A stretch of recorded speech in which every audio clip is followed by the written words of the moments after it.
What are the leadership qualities or styles that kind of set people apart? Leadership is more of a mindset. Every leader has a different journey. When you are hiring people, especially in a tech data driven world and an industry, right?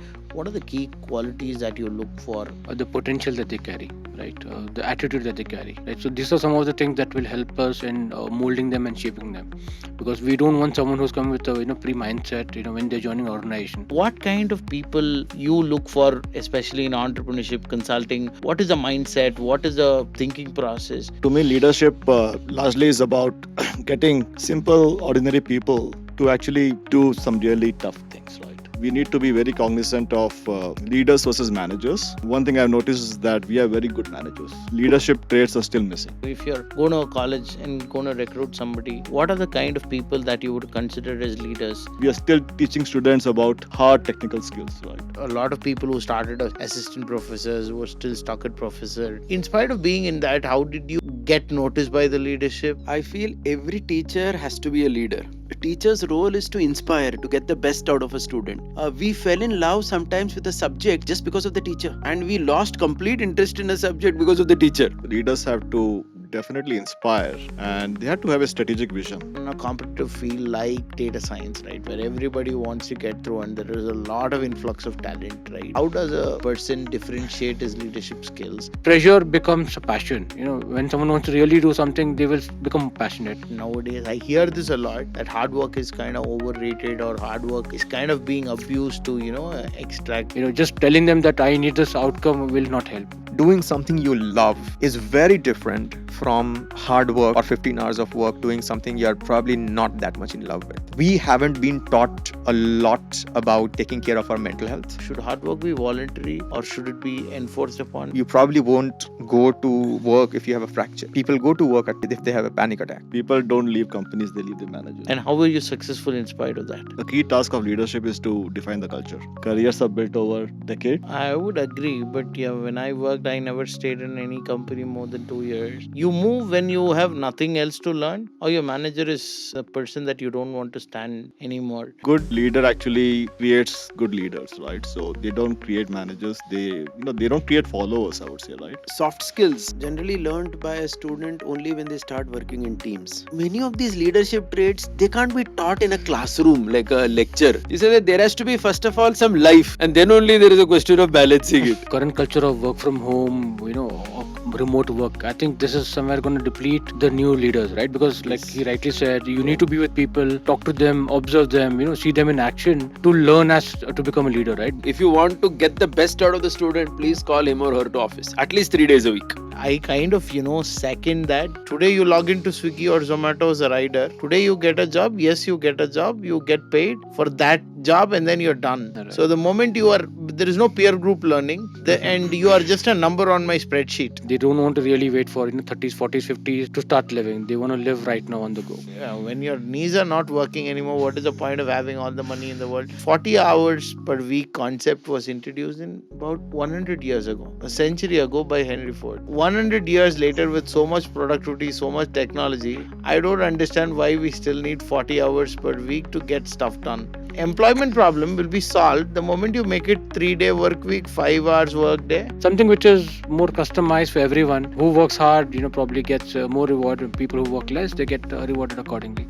I think value-based rewards, I think it's very tough to implement. When people get over 40, if they're not in leadership, they are just managerial, right? Then they are non-billable people. Companies want to get rid of them. Not everybody is destined to be a leader. Population plays a game. Yeah. Availability of talented population plays a bigger game. India has a problem at every economic level. The moment you're working as a consultant, you have your own GST. Anything that you're spending, you claim GST. Consulting, entrepreneurship, you're pretty much your own boss. Key thing is to take a risk somewhere in your life.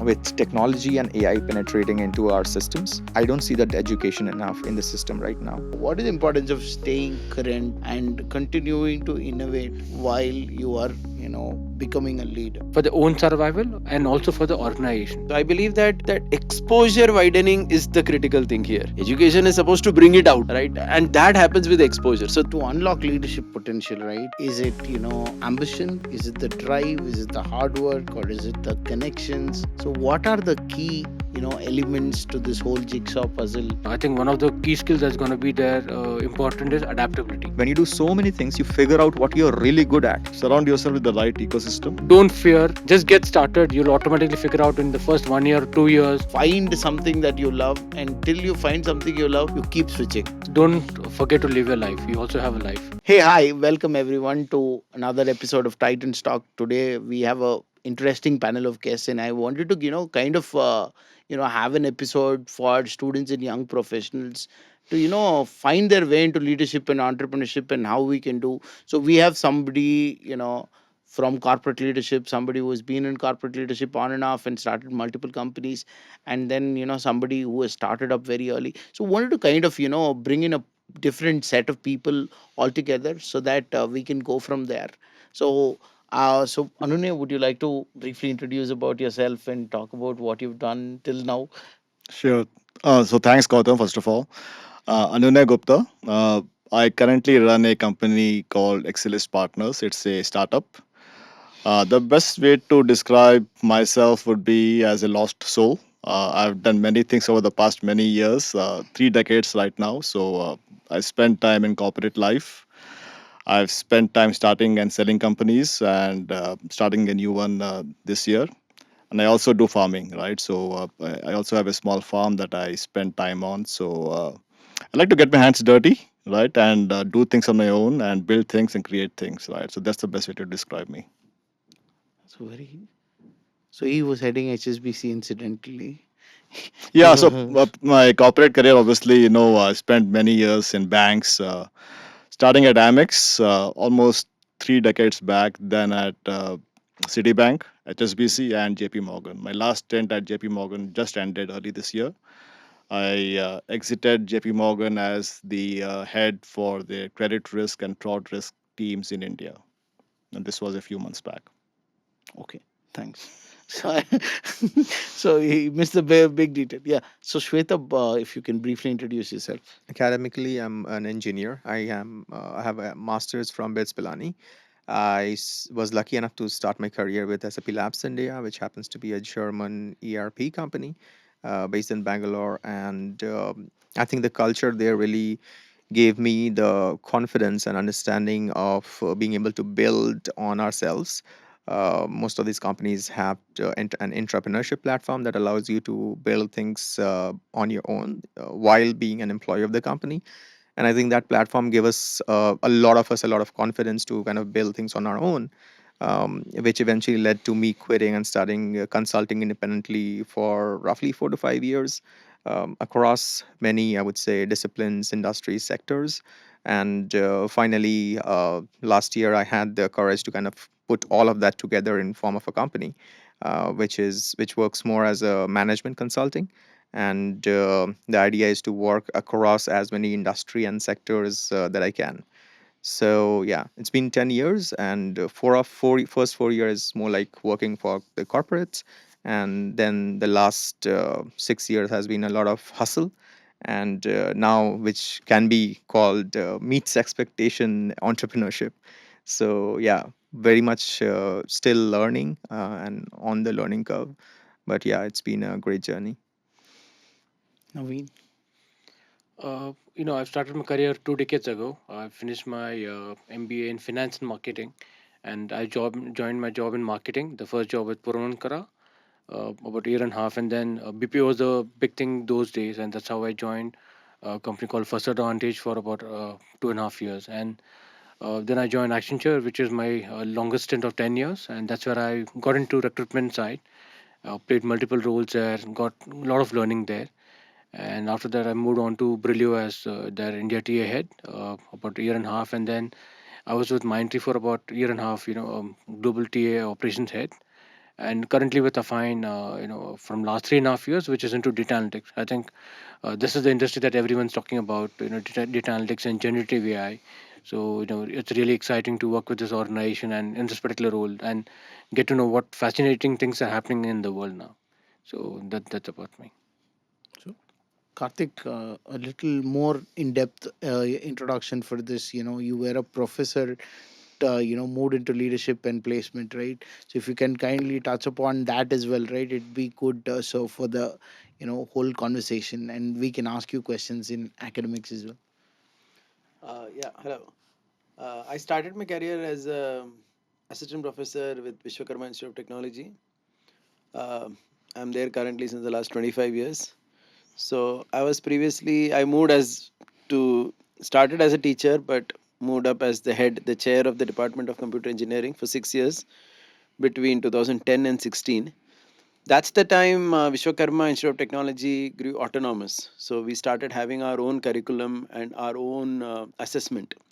So previously, Pune University would dictate everything what we had to do. So there's a concept of affiliated but autonomous. So previously we were affiliated, but we had to do everything university said. But when I was serving as the head, this was around 2009 or 10, we became autonomous, where we started having our own curriculum, our own assessment. So that's the time we introduced the internship program, which where we awarded credits to students in final year engineering. So somehow my affiliation with industry started at that particular time, and then out of interest and choice, I moved to this role in 2018 as the central placement officer, internship officer for all the students who graduate from our institute. So since the last 7 years, I'm working in this particular role. So the entire role has changed. The way placements happen has actually changed over the years. 15 years back, companies would just come and directly give a job. Today, almost 90% of the companies don't do that. They like to engage with the candidates much more in the form of hackathons, in the form of taking electives in colleges, in the form of internships, and then only they wish to commit a job to the candidate. So there has been a change in the last 15 years, and I think this is the right direction we're going. Thank you. Thanks. So the setting the agenda, right? So I want to, today's, conversation around leadership. Okay. So we call it unlocking leadership. I want to understand from all of you what it takes, what it takes to become a corporate leader. Early on in your career, what are the key important moves from you? What is that, that you require to, be visible to the leadership, and then what is that you require before starting a company and have a successful exit, and then what is the kind of courage you muster up and start early when you don't exactly know all the ropes, and how do you kind of accommodate. So all of these things, plus Karthik, today I wanted you also to kind of share ki, there would have been a lot of assistant professors who started with you. Not all of them are in leadership positions today. What kind of things within the college that made you into who you are today? I wanted to kind of go through that, all those things, and then go from there. Okay. So first, Shweta, I wanted to understand, in today's day and age, right, what are the leadership qualities or styles that kind of set people apart according to you? I think one of the things that we need to understand, and this is something I was lucky enough to understand very early in life, is that leadership is more of a mindset. And I understood it early that you have to kind of dissociate it leadership from designation. Because once you are able to do that, because we like we grow in a very, I would say, environment with this which is very authoritative in a way, and we often associate leadership with designations. Once you understand that leadership has to be is agnostic of designation, then it becomes very easy for you to go on yourself, because the moment that happens, you make yourself responsible for like what you're learning, what you're not learning. You stop blaming the school, your parents, your teachers, whoever, right? And you go out and start learning on yourself because you make yourself responsible. So I think having that mindset of making ourselves responsible for our growth is one of the most primary leadership, I would say, attributes that you can have. And then from there, I would say it's a very, in the beginning it's a very lonely journey, because we are technically our education system, if you look at how it was set right from the Britishers doing their part of the job to set up the system, uh, I think leadership kind of is a very personal responsibility in the systems, the way systems are set up in our society. And the earlier we take that responsibility, the earlier we, I would say, make ourselves responsible. I think the journey really started early for me, and eventually I was able to kind of trying started learning things that are probably not taught as a part of our formal education system, like decision making, like you're not taught. Social emotional learning, we are not taught, right? So much about mental health, we are not taught. So these things play a very important role in the non tangible growth aspect of an individual, soft skill, right? So there are so many things that you learn only when it's too late, right? By committing enough mistakes, by suffering enough damages. So I think if we take that responsibility early, or if we induce like the young people taking that responsibility early, I think then it becomes an easier path, because you take charge of your growth, you take control of your growth curves. So I think taking responsibility is like the step one of leadership. And once you take that, then you, like every leadership journey, every leader has a different journey. So you write that journey for yourself. So I would say taking responsibility and being aware. Got it. Got it. Naveen, kind of switching over to you, right? So when you are hiring people, especially in a tech data driven world and in industry, right? What are the key qualities that you look for as leadership potential candidates, and what are the qualities that you like in candidates that you hire? Right, especially for the younger generation, we look at the potential that they carry, right? The attitude that they carry, right? So these are some of the things that will help us in molding them and shaping them, because we don't want someone who's coming with a pre mindset. When they're joining an organization, we want people who are open minded, who are adaptable, who are able to think beyond, right? We don't want people who will just listen and do what is being told to them. We want thinkers, right? And that's where we look at the thinking mindset, the problem solving mindset. They don't have to be right all the time, but at least they should be able to start thinking in that direction. And that's what we try to look at, the young talent, saying that, do they have the potential to understand, adapt, be flexible, be versatile, be ready to maybe learn new technology, new skill, because technology is quite rapidly driven these days, right? It's changing rapidly. And that's the reason very very important that people are there, because organizations survive basis people, and if people are adapting, changing, and helping the organization grow, I think it's a big task, right? And that's the reason why we want people who are really open to learning, adapting, and ready to take on challenges. So we look at people who are actually thinking, right? So especially we look at people who are asking questions, right, rather than just answering questions, because that's where we understand their curiosity, whether they are really serious about a particular role, which kind of direction they want to go to. I really look at the kind of questions that they ask. What kind of tech stack, what is the career path they're gonna have, what kind of opportunities they're gonna get in the career.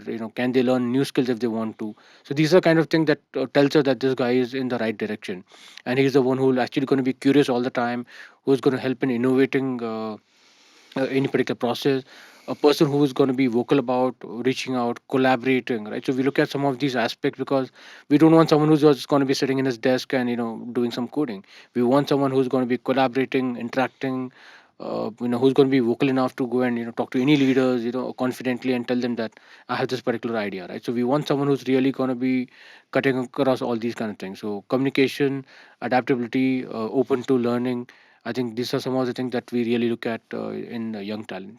So Naveen, I wanted to ask you a question on that. So when you look at fresher hiring, probably a decade back, people came in as naive freshers, not knowing what the industry holds or what the job holds, and then learning it along the way.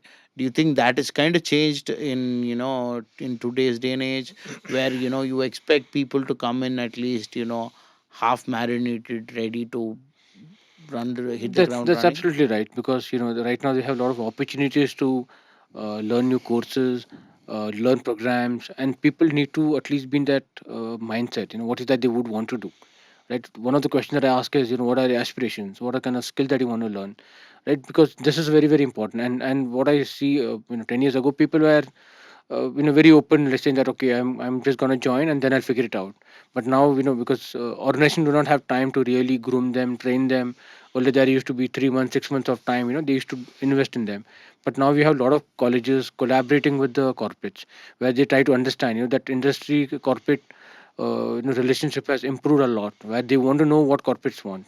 So there are a lot of corporate or institutes who are giving 6 months, 1 year internship. They are also customizing certain curriculum that they want, right? So they're being very, very adaptive to what industry wants, and that helps us in shaping. And that's where the students also get to know what is that industry looking forward to. There are a lot of interactions that happen. They are also very glued to what is that they need to learn. Whenever I go to any campus, they ask me, tell me what is that I need to learn as a student, so that I'm better prepared for the corporate. So I think that mindset has changed a lot, and that is where it really helps in shaping them in the career and grooming them quite rapidly. I think they're very, very smart these days, and thanks to mobile technologies and so many advancement, that people are very, very smart compared to what I would have found candidates 10, 15 years ago. Got it. So yeah. So and me and Anne go back more than a decade long. So there might be a little bit of love affair when I'm talking, but then So just let's wanted to let's keep ask. that quiet. Keep that quiet. So wanted to understand from you, right? So you in consulting, in entrepreneurship, so you've had people like Sandeep who've started off fresh with you and then gone on to become head of analytics in like a decade and a half, right? So what kind of people you look for, especially in entrepreneurship consulting? What is the mindset? What is the thinking process? Like, what kind of people do you like? How do you pick people? Yeah, so in consulting entrepreneurship, people who can get things done, right? So that's job number one, skill number one. And to me, leadership largely is about getting simple, ordinary people to actually do some really tough things, right? So how do you rally your troops? Uh, how do you make them owners of what they're doing? How do you make them feel that okay, this is their baby, right? And not give them the credit, right? Having ordinary people do extraordinary things, right? So I think that in a startup, in an entrepreneurial environment, becomes critical. One thing I also feel is that we need to be very cognizant of leaders versus managers. Uh, in I think so across India, right? I mean, one thing I've noticed is that we are very good managers, right? Right. And but leadership traits are still missing, right? Good leaders typically are not that noticed, but they are there in the back, right? That they're getting things done, right, across the firm, right? But that's one area I feel we have missed, and recognizing leaders across designations, right? It doesn't have to be a manager. Leaders can be ICs, individual contributors too, right? So when I go to colleges to recruit, we can spot leaders in their in the infancy, right? And I mean, obviously, recruitment is you're looking at hiring skills, right? You want some strong technical people, some strong business people, and some strong leaders who have a mix of skills, right? So you can spot leadership very early on in their careers, in their life stages, right? And then over time, obviously they grow to become good leaders, good managers, right? But some of the folks that we have hired stay they stay as good managers throughout their life cycle. They don't become leaders, right? And then that's fine. It doesn't have to be that everybody's going to be a born leader, right? Also, the fact about leaders learning to lead versus born leaders, I think there is some truth to that. I think leadership is largely an innate skill. Either you have it or you don't. You can pick up some nuances of leadership over your career, but some of the fundamental traits of leadership are innate, right? And those are noticed, right? Be it rallying your troops, getting things done. Like in a college, it could be organizing an event, right, and rallying the students around that event. And those things carry on throughout your career, right? From colleges to entrepreneurship to firms to business, right? So those traits, do carry on, right? So I think in the end, I would summarize it as saying that leadership to me is around getting simple, everyday people to do some really complex, good things in life, right? So got it. So now let's go one step further and understand. So if there are people, if you're going to a college and going to recruit somebody, what are the kind of people that you would consider as leaders? One is somebody who has orchestrated an entire event, lobbied with a lot of people and ensured that things were delivered. So that is one. Apart from that, what are the other So I things look that for a sparkle in the eye, right? okay? A twinkle in the eye. And I think that curiosity factor, I think, is so important, right? Technical skills, I think, are okay, but those can be learned, right? You can learn as long as you have some basic idea of coding. You can learn any language in the world, right? Or if you have any idea of chemistry, you can learn chemistry, right, over time. But I think some of those skills, like curiosity, how do you solve a problem, how do you structure a problem, right? How do you navigate the complex hierarchies and and people, right? How do you communicate in that environment? So some of those skills, I think, are so critical, and I think colleges today are getting there but still not getting there, right? So it is still we are still teaching students about hard technical skills, right? We are not doing much on the other part, right? So I think some of those skills are becoming much more important these days. Got it. Got it. So I wanted to, dive more. We will go further. So Karthik, coming to you, right? So let's say, there were a lot of people who started as assistant professors who are still stuck at professor, or, who are doing what as a teaching as a job. So in spite of being in that, how did you, kind of, get noticed by the leadership? How did you move in a placement and how did you make it a success, although it was not something that you studied for or somebody trained you and all of that, and with few more corporate people who had come in and left without success? So how did you crack that? Yeah, so taking a clue from what Anunay was saying, leader and manager, I feel every teacher has to be a leader.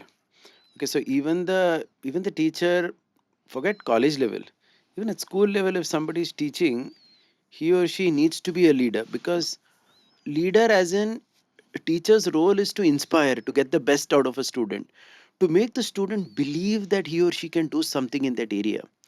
I mean, we all have experience in our studies that we fell in love sometimes with a subject just because of the teacher, and we lost complete interest in a subject because of the teacher. So both ways it actually worked, which essentially means every teacher is a leader, as in the teacher inspires, motivates, makes the student believe that he or she could do something which even they wouldn't have imagined, that they can excel in this particular area. So actually, I really don't believe that my journey was becoming a leader as such, because I feel that as a teacher, that role as a teacher itself is a role of a leader, right from the beginning. Only thing is, I tended to be good with management skills, so that's why leadership and management. So, like, when I became the head of department, so a head of department role is primarily managerial, right? Because our teaching reduces, we are more into ensuring we are hiring the right kind of professors. We are getting contracts with the right type of agencies for lab equipment and so on and so forth. It becomes more managerial as such. uh, Again, dealing with parents, leadership skills will be there over there, but it slightly diversifies into various roles. So that's how my journey took on. Though in any college, even today across India, whether it is IITs or any private college, there are only three designations for anyone: assistant professor, associate professor, professor. That's it. So once you become a professor, that's the top end that you could reach in terms of a designation, in terms of salary, perks, everything. And then depending on your interest, you could choose a role in colleges. So a professor could be a head of department, a professor could be just a plain professor. He would say that, see, look, I'm interested only in teaching and research. I don't want to get into the management aspect. Fine, so excel in that. Someone like me, I chose this particular stream somehow because when I was head of department, I was interacting with companies, getting them on campus, setting up the internship program in computer science department. So I felt, why not explore this a little more? I like this area of connecting with people, etc. So that's how I came into this, and kind of moved into this particular role. But in terms of function, in any college, we are just three designations: assistant professor, associate professor, professor. That's it. So everyone is that, and a director is a professor. So it's like that. So just there are three roles fixed like that. And in terms of leadership, yes, everyone has to be a leader, because without being, as I said earlier, you don't really motivate anyone. You put off people in the students, and they are young minds. They have come with, sky is the limit for them to grow. So if the right person is not there, it's delivering the content, motivating them, especially for the projects, etc. I think the students go nowhere. So that's how it is. So do you mean to say a professor and an HOD and a director, all of them make the same amount Yes, of they money? make the same amount of money. They might the HODs might get a extra stipend for the extra Absolutely duties nothing. I or mean, nothing. many colleges may give a telephone allowance to a head of department, some 500,000 rupees a month or something. But I didn't know that. everywhere, and this is common, and these salaries are decided by the central government. So, for example, we have seventh pay scales, right? So, central government says, okay, assistant professor, associate professor, professor. That's it. And once you're a professor, you're a professor. So you make the same amount of money in any college in that role. Then And you you could take different roles in it. So a professor could be a dean research, a professor could be a chair of computer science, a professor could be a plain professor, a professor could be a training placement officer like me, but they all make the same amount of Yeah, I think money. to your point, I think leaders have to definitely inspire, Yes. and they have to have a strategic vision, right? So I think some of those qualities are important, especially for young firms. Even for mature firms, right? I would say you need visionary leaders, and we have seen a lot of companies in the last many years, fumble, Yeah. right? Even today, we have big companies fumbling, right? Because they lack that visionary leadership, right? So, and that inspirational leadership, right? So. Nike CEO is about to be changed as we are Yeah, so we have talking. had many, Yeah. right? And I won't take names, but we have had quite a few that are in that process right now, right? So, Got it. Got it. As in, so I wanted to touch upon, but then yeah, so it's a post that Shweta had posted a couple of days back as well. I was going through that when coming here, so I'll because this is around that, so around hard work and persistence, Naveen. So wanted to understand, in a competitive field like data science, right, where everybody wants to get through and there is a lot of influx of talent, right? How does a person differentiate his leadership skills? How does a person differentiate himself to be a leader? So I think as a leader, people need to understand and respect others. I think that's a very important quality of leadership, right? Because if you don't respect anyone else, or your team members don't understand them, don't have that emotional intelligence or EQ, then I think then it's just a manager. Like Anuna is talking about manager and leader. I think leader needs to have that particular aspect in them, right? Saying that they need to understand the people. They just cannot, example, I cannot ask someone, I want you to work only from say 9 to 6. If I'm giving them flexibility, probably it helps them in their work or probably managing their families. And you have diverse talent, and everyone's got a different need. Probably someone wants to maybe go to gym in the morning, or some other aspiration or play a sport in the evening. So I think giving that flexibility is very, very important, right? Giving them that particular space. And as a leader, I believe that you need to give someone a platform to perform, a platform to deliver, a platform where they can make mistakes and they can learn. I think that's where it's all about exploiting the potential, bringing out the best in a particular person, right? There have been times in my career where I've been given people who are probably not performing well in other teams, right?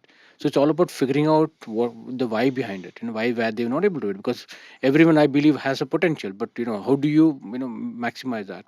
I think that's where you need to figure out what could be the potential, and giving them that particular vision. I think a lot of times that I've seen that organization of people feel defining the why statement. You have to just do this job, that's it. But the moment you tell them why they need to do it, what is going to be the benefit, why are they, how are they going to learn, how are they going to benefit from that, how is the organization going to benefit? I think that why part is very, very important to be defined, because a lot of people nowadays, they don't want to be told how to do it. Just tell them what needs to be done and leave it to them, and they'll deliver it. So I think it's all about giving them that particular vision, telling them what is required, and then enabling them, facilitating them, and participating whenever required. I think that is very, very important, to ensure that these people are glued to what is required, and you're supporting them in the entire journey, and then they have that confidence that I have my leader with me. If anything goes wrong, I can reach out to this particular person. I think building trust happens when you're participating, when you're available there. So I think that's how people automatically work hard. See, when I'm pressurizing someone or telling that this needs to be done within this time, right? That's when it becomes pressure. But when I tell them that this needs to be done, it's all up to you. People will maybe put more hours than what I would have probably wanted them to do. So that's all about motivation. So as a leader, do you motivate them to do the best, and that pressure becomes a passion. When someone wants to really do something, they will become passionate, and that's when the stress goes away, and then they start enjoying that particular work.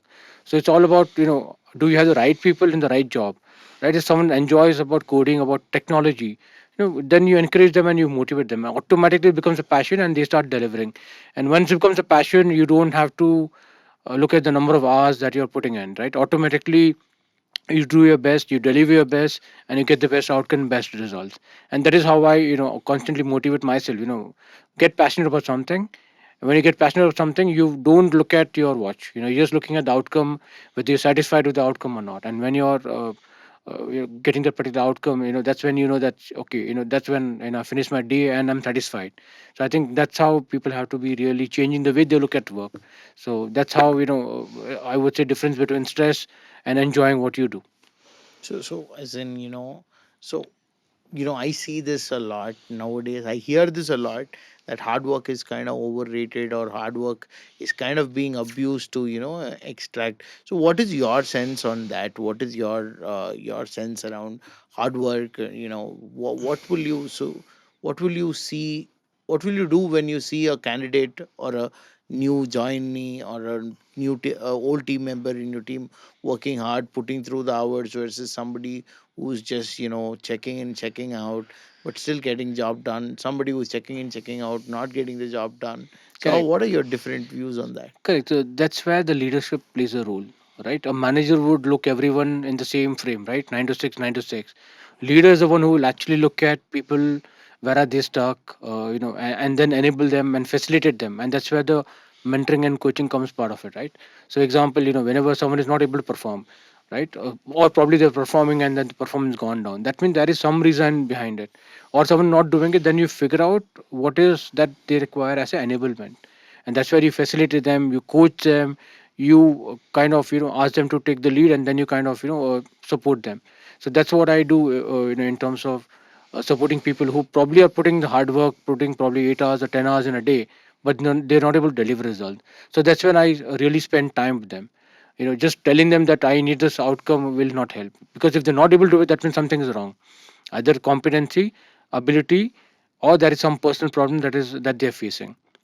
And then you have to see how you can help them in any of those, so that they're able to perform better, right? So everyone's got their own sweet spots, sweet times when they can deliver, or they probably lacking recognition, lacking motivation. So you need to figure out what is the trigger point which is not enabling them, or if they have a potential capability but there is something else that's required. So I think the leadership has to step down as a mentor or a coach to coach that particular person, and that's when you figure out that happen. And I always in a strong believer of second chance, right? Everyone needs a second chance in their career life, but after that, if someone is not really willing to invest, so it's a two-way thing, right? I cannot just say someone saying, let me coach you, mentor you, and you become a better person. That person has to equally have an investment in that particular in particular initiative. And that's where I think people sometimes they don't understand that, or sometimes I would say they are under maybe so-called managers and not leaders, and that's where they are pressurized and they are not able to really cope up. And I always have a suggestion that everyone should in their life have a mentor or a coach, not necessarily from the same organization, but I think it really helps a lot. Even I've seen a lot of senior leaders also having mentors. I think that's where they can reach out to, talk to, open up, and understand. And that's when it's just like you're going and talking to a counselor, right? So here you go and talk to someone about a certain thing, and that's when you are able to get into conversation, get comfortable and understand, and that improves you as a person and get you different perspective, right? The moment you keep it within you, it kind of it's like a pressure cooker, right? And it might explode sometime. So it's always good to talk to those trusted people that you have, trusted networks, mentors, industry, anyone. I think that's very, very important, as humans, right? Because we cannot bottle up everything within ourselves, right? Because that's where you're getting stressed, pressurized, depressed. You don't know what to do, and then start taking toll on your health.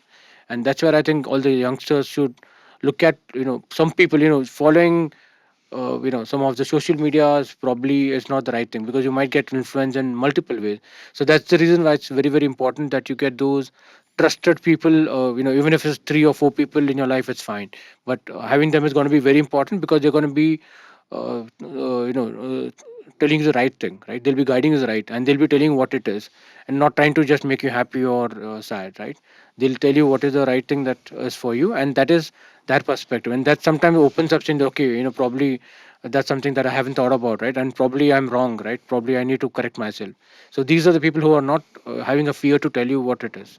So I think having those kind of people is very, very important. And sometimes some of the parents play that role for some of their children, so which is good part. But sometimes there are very different relationship, and that's where they don't know whom to reach out to, and they probably end up doing the wrong things in life, or maybe getting into drugs or something else, right? So I think it's very, very important, for people to look up to such leaders, such mentors, and leaders also, to ensure that they are doing the right thing and guiding those people, because these people are going to be shaping with the entire nation, right? And how do you nurture this young generation is going to be very, very important. Got it. Got it. Thanks, Naveen. So, Shwetab, following up on the post that Yeah. a couple of days back you had done, right? Yeah. So, where a young professional was, kind of tormented all the way through her career, and, in the first few months and before her convocation kind of completed and came to a close, she passed away as well.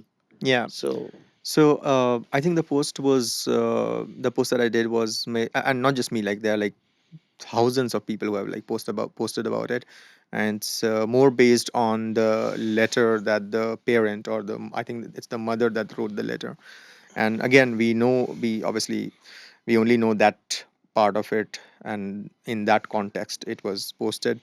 I think I agree with what he said. There's like hard work, incredibly hard work for like 15 hours a day, 16 hours a day, doing something you love is very different from hard work or 15 hours of work doing something you're probably not that much in love with, right? And imagine anything in your life. For example, if I look back at my school life, volleyball is something that I loved, right? And we used to play it in the scorching sun. So we would literally to will play to a point where we are almost about to faint, right?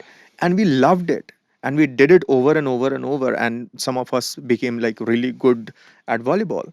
So doing something you love for like 15, 16 hours a day, versus doing something you do not love as much, is a very different thing.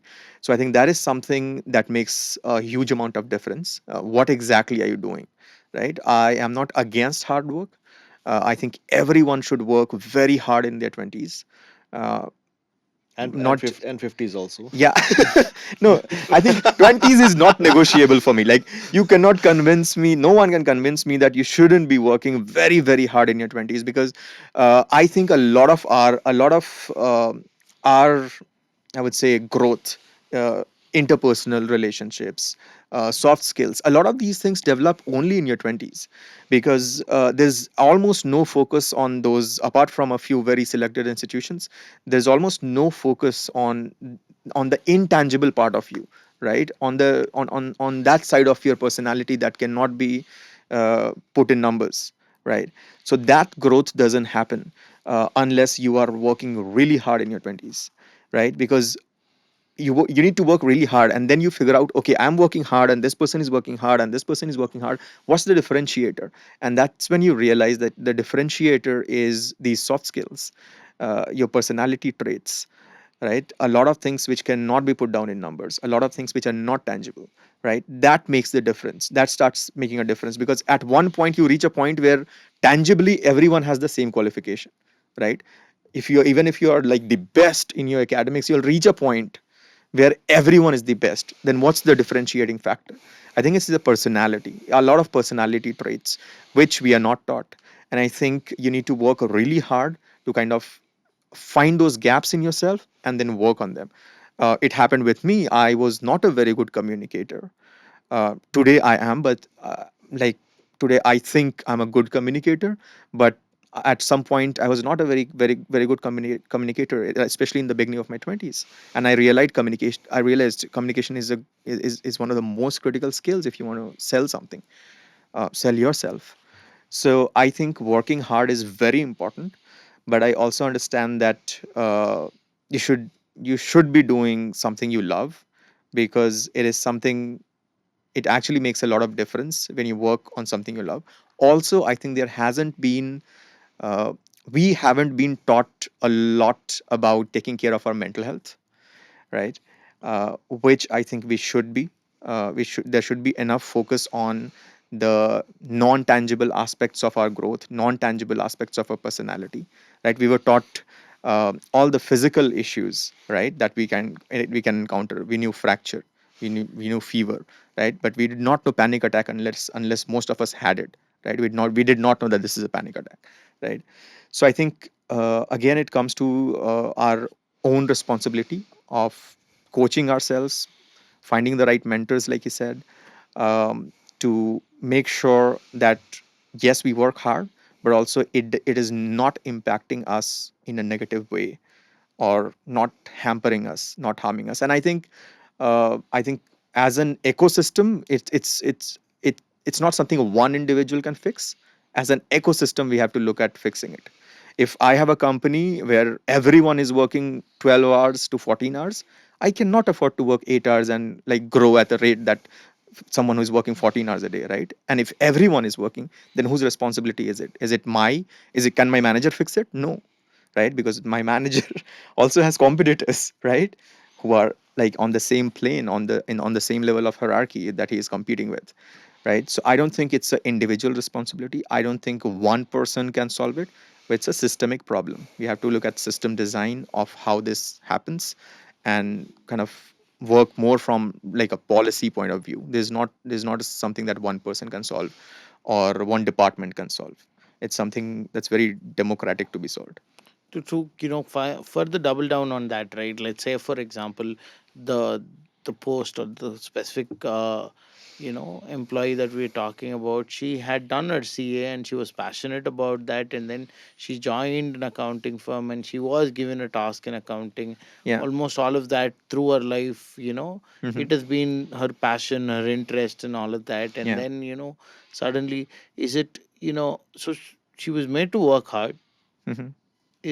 Should hard work be voluntary or should it be enforced upon? And how much do you think liking the person you work with is a matter when you're working hard? Yeah. So I think hard sometimes.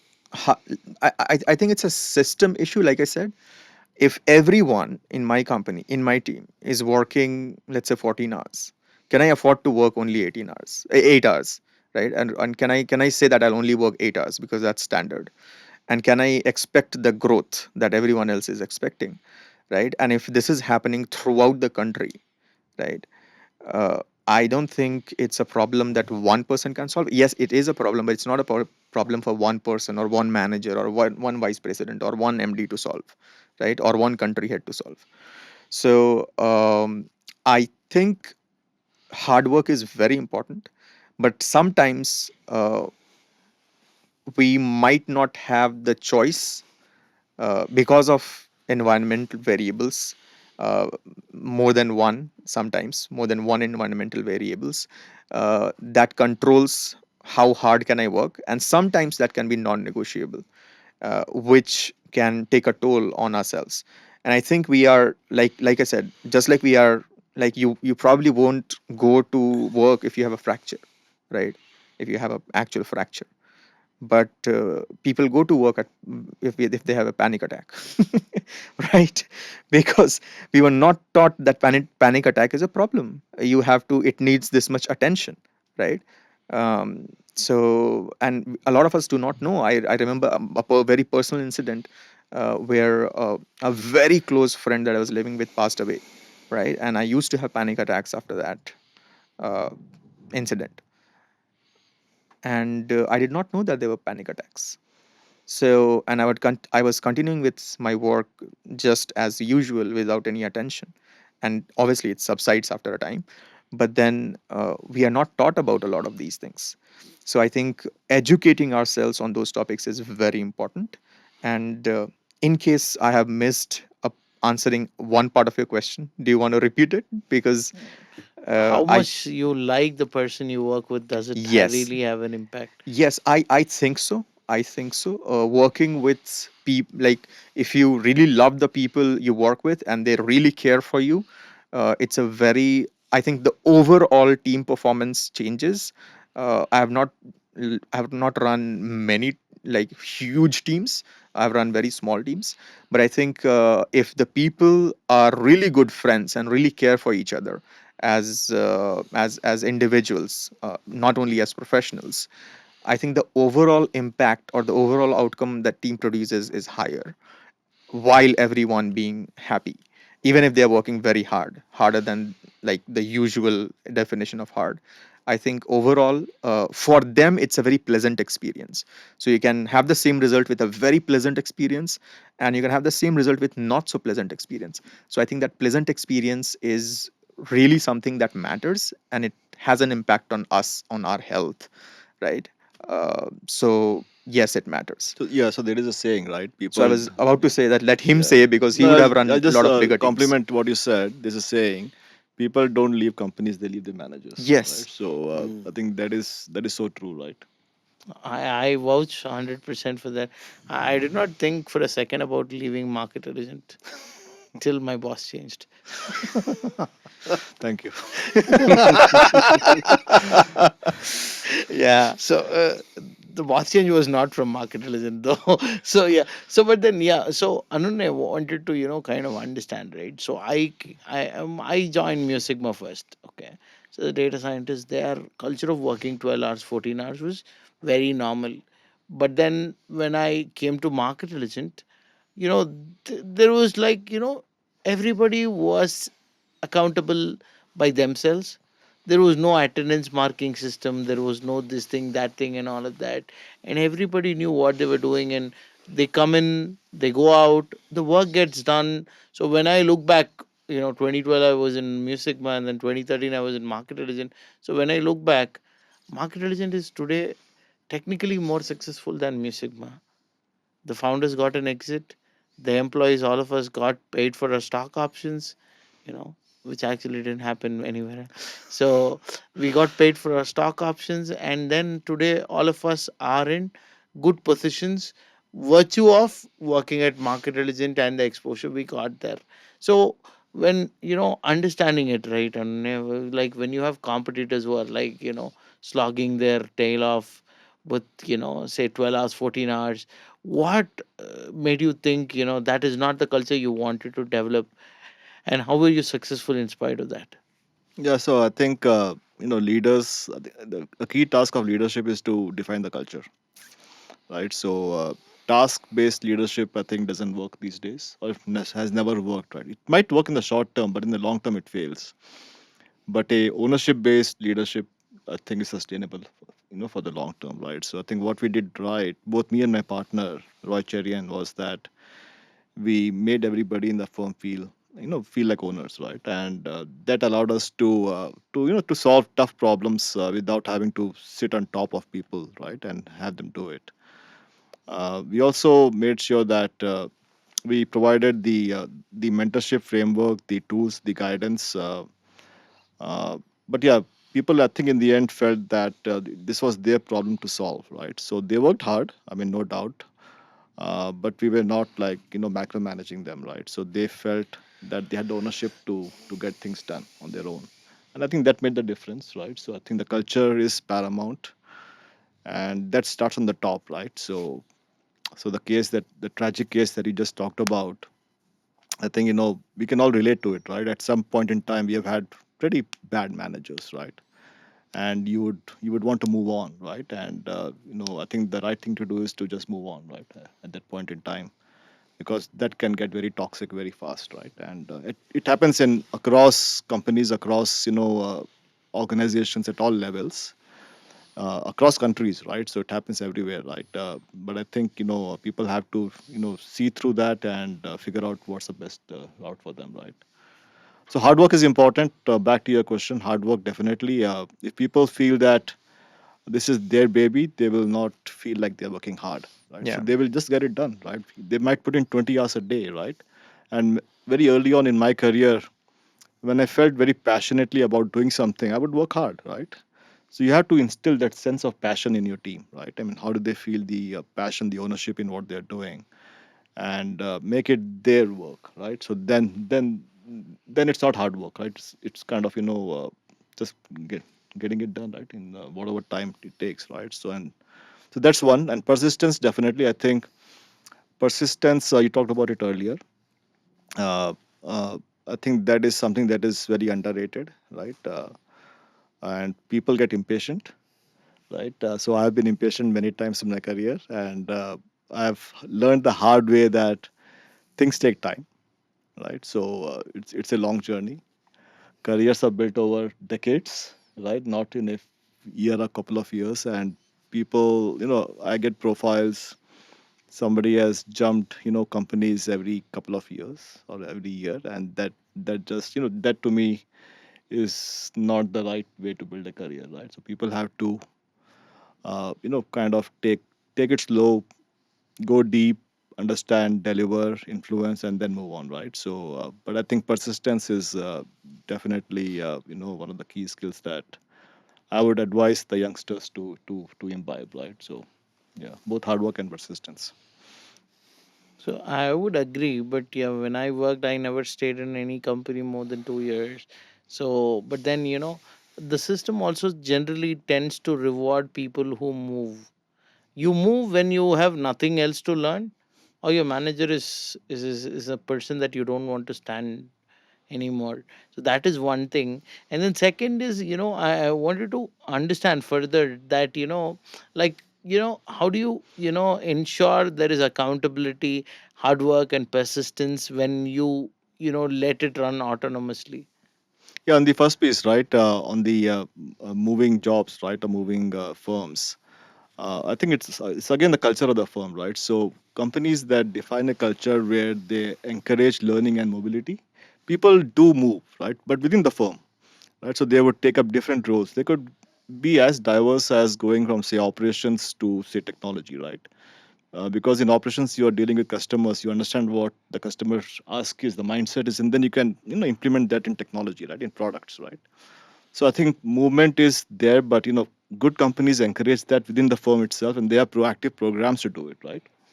But yeah, companies that are not run well will you'll kind of hit a ceiling somewhere in your in your narrow vertical line, and then you will not be able to figure out how to learn and how to advance, and then you will seek opportunities outside, right? So I think people, I mean, companies figure out, how to keep talent, how to build a culture within the firm itself over time, right? So they do have programs for that. The second question was around. I don't know, how do you get people to do it when it is around more autonomy and they do it themselves? How do you get that kind of accountability when you're not doing it? No, again, I think it's about giving them the ownership, the inspiration that this is what they need to own and do it themselves, right? So management, there's a lot of knowledge and books on management, right? I think management works well in a production floor where you have widgets to make, right, and in a very tight quality tolerance and very strict guidelines, time schedules, right. It works well there in services companies where most of people nowadays end up at, right. It's more about inspiring people to get things done on their own, right. But yeah, so leadership definitely plays a very important role there. If we could just add on to Anune, right? In terms of accountability, I have a very simple thing that I do is I take participation. Like I discuss with the teams in that this is the goal, this is what we need to achieve. Are you guys up for it? So once they have signed up for it, automatic accountability comes in, right? So that's the reason. But example, if it's a stretch target, right, and you're trying to put it on them, how much ever you push them, it's not going to happen. So that's where you have that particular discussion with them, saying that this is what we need to achieve. Are you up for it? And what do you have in terms of views? What are the things that can be done? So that belongingness that needs to come in, that caring factor from the leader needs to come in, and then what needs to be achieved as a team. So the moment that those things are done, I've seen that people automatically take accountability, ownership, and they never come back complaining later. Yeah, So that's the so yeah, typical so idea. I firmly believe that across the entire society. I mean, people are smart, right? I think everybody is equally smart, right? I So agree. we need to figure out how to mold them, how to mold those young careers, right? And how to figure out what works best in your cultural environment, right? And then take it forward. People are smart. I mean, I have hired from all types of schools, and I have found the best people in some of the what we call as tier 2 or tier 3 schools, right? So it doesn't really matter these days, right? So you can find inspiration, good people, smart talent, across schools, and companies are realizing that slowly, right? So there's definitely a change happening, right, in the landscape. So is it true that I read somewhere that micromanagers tend to have incompetent people, that they don't know how to do their job, that they have to kind of handhold them and ensure that every task is done, and generally good leaders tend to find great talent or make a talent exceptional so that they kind of go ahead from there. Yeah, I think a good leader actually creates good leaders, right? So they don't create managers. They don't create followers, I would say, right? I mean, sometimes people want to have followers, right? And that's not good leadership to me, right? So I think good leaders create good leaders, right? So I think that is definitely a good sign of a strong leader, right? Because then you're creating a culture where people are delegating accountability, ownership, responsibility to the lowest levels and getting things done, right? So and the culture then kind of permeates through the organization, and culture, I think, is so critical that companies can actually survive or die because of it, Mhm. right? So, and we have good examples these days of a few large firms, kind of on the downward trend, right? Because the culture is lost, right? And some of the companies. So I've been very fortunate to work in a few firms that have amazing culture, right? And it starts on the top, right? And it kind of permeates throughout the organization. It's very right, and I've seen a lot of good organization, Lose crumble, track over lose, time. because Yeah. what has happened is because the good leadership, which was actually the defining Yeah. part of the culture, have moved out.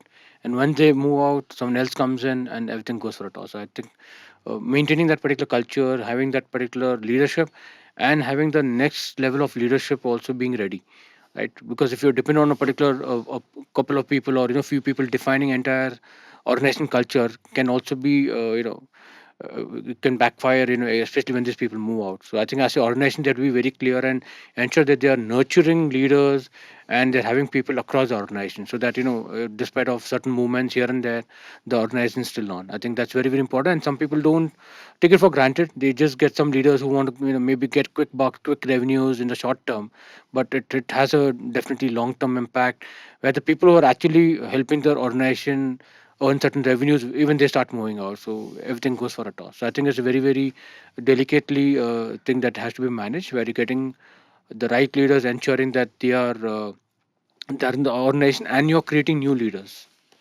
Got it.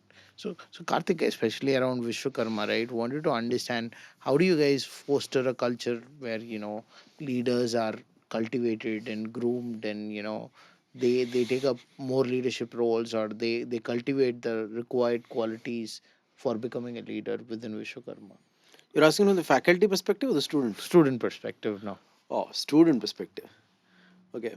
So one thing we do a lot is because, as many of them have been saying, soft skills, which is there, is generally learned by a student only when they start working in teams. The way they can communicate with each other, the way they can cooperate and build up something. So in the last 5 years, what we did, we relooked at our assessment patterns. Typically in engineering college, traditionally, at least 20 years back or 30 years back, there used to be just one exam at the end of the course. It was a written 3-hour paper. You had to write 3 hours and submit, and that was your 100 marks were based only on that.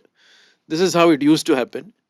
Things have changed a lot since then, and now, for example, that written component contributes only 20-25%. And there are several other components that have come, and all these components involve teamwork of students. They involve presentation of students. This is where we are able to see their communication, their ability to work together. For example, a project. So every course will have a course project. Every course. In engineering, around 35 courses will be there. Every course, there will be a course project. And 3 or 4 students can form a group and do a project. And then they have to present together.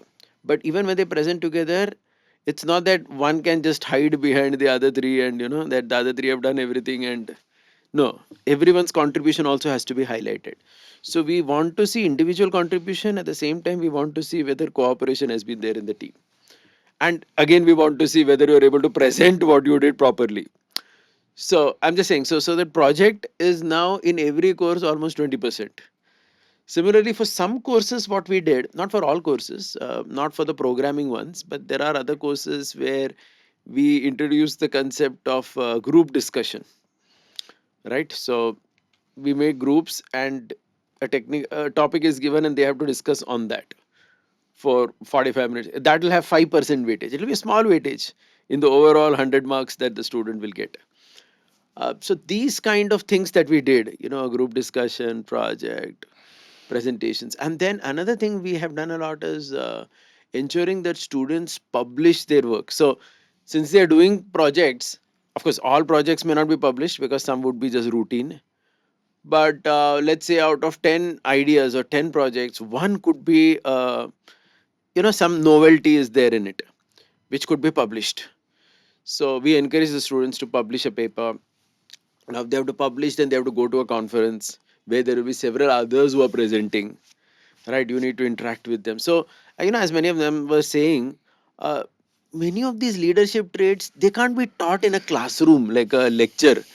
You have to learn it on the go, right? Like Shweta was just saying, that mental health and so many issues, so many of the things that we actually use in real life, we are never taught in class. But these things come only when you start interacting, when you start meeting different people. So we noticed that this paper presentation has helped, though generally undergraduate students in India and maybe in most places in the world are not so much encouraged to publish papers, because it's generally felt that it's the business of graduate and PhD students to publish. But we said no, let our undergraduate students also present papers. This will help them in communication, meeting people, different people, and so on. And even hackathons nowadays, this is a very big thing. Initially when we started, we were thinking, if there's a 24-hour hackathon, how would students manage, will they be able to do, and so on. But we saw that no, there is a lot of energy, and I agree very much with Shweta when he said that in 20s you have to work extremely hard, and that culture has to start coming from college. Because we did notice also in a few years ago when some students, they were asked by their intern manager to extend a couple of hours. They came back and told us, sir, it was told to us it will be a 8 or 9 hour day, now it's 12 hours. I said, what are you talking, and where is the work life balance? I remember this. I became so wild. I said, hey, you're a 21-year-old kid, you're talking about work life balance. I said, okay, if a 35, 40-year-old guy is having 2 kids in school, I can understand work life balance. I said, 21-year-old, you have no right only to ask this question. Now it's just work, work, and work. Balance, we will see later. I liked, I don't know who said that. He said that there has to be, first of all, some life, and then only there is a question of balancing it, right? There has to be some quality life, and that quality life will come only if you work hard in the 20s. I agree very much with that point that he said. So we motivate our students, no, hackathons, internships, you have to extend. Forget this 8 hour is just said officially. That's how it's going to be. But never it's like that in the real world. So I think many of these things put together, we have tried to get that culture, that's the real word, in the student community to which will hopefully bring out the leader within them. Because I honestly do believe that Leadership has to exist, and perhaps it's there in everyone as well. But we need to create an environment where it can just come out. Person can perform as a leader. To add on to this, I keep talking to people.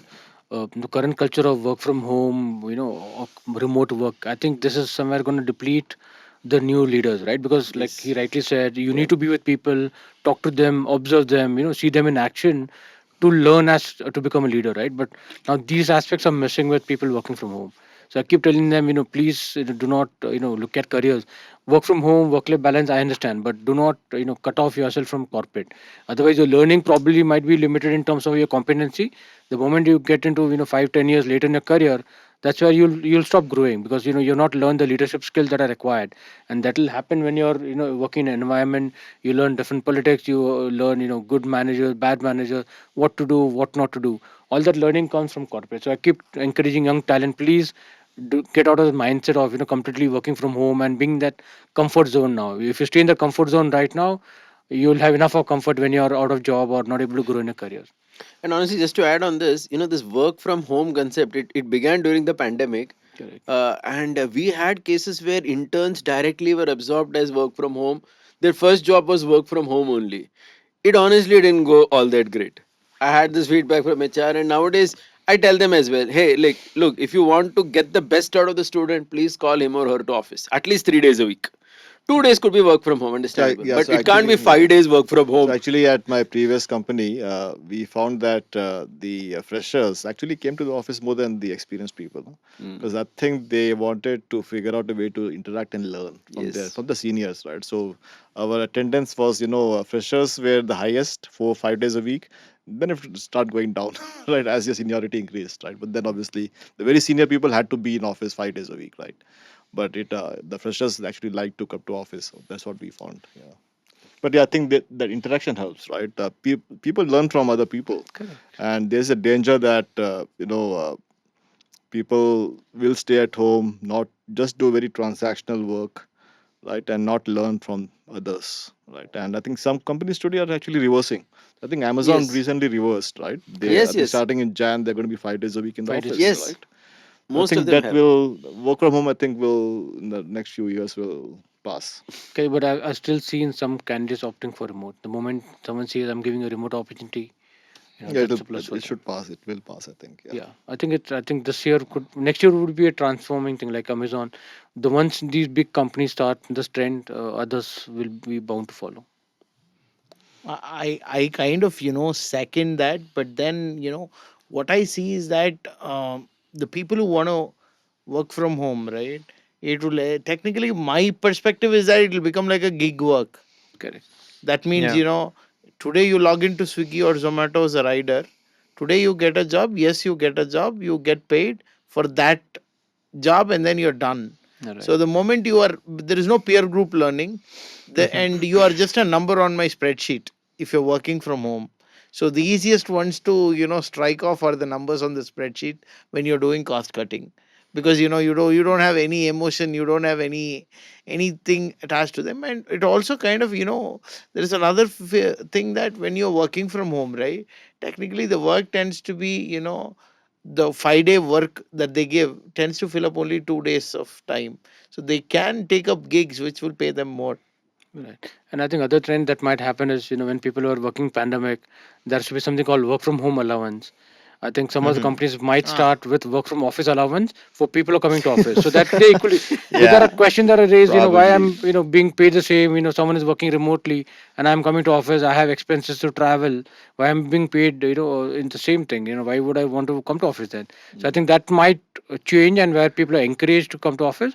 If they come to office, they get rewarded, and if they're not, then automatically they'll get little lesser payment compared to their Yeah. peers. Yeah. I so think. one Sorry. change that I am kind of noticing is that there are a lot of because you mentioned the gig economy thing. Obviously, gig economy is growing in numbers. One of the things that I'm noticing is that a lot of younger people, like the freshers, a good number of them who can afford to kind of work as freelancers, they are actively declining offers which are like employment offers in nature, and there's a good number of people who want to work as freelancers only.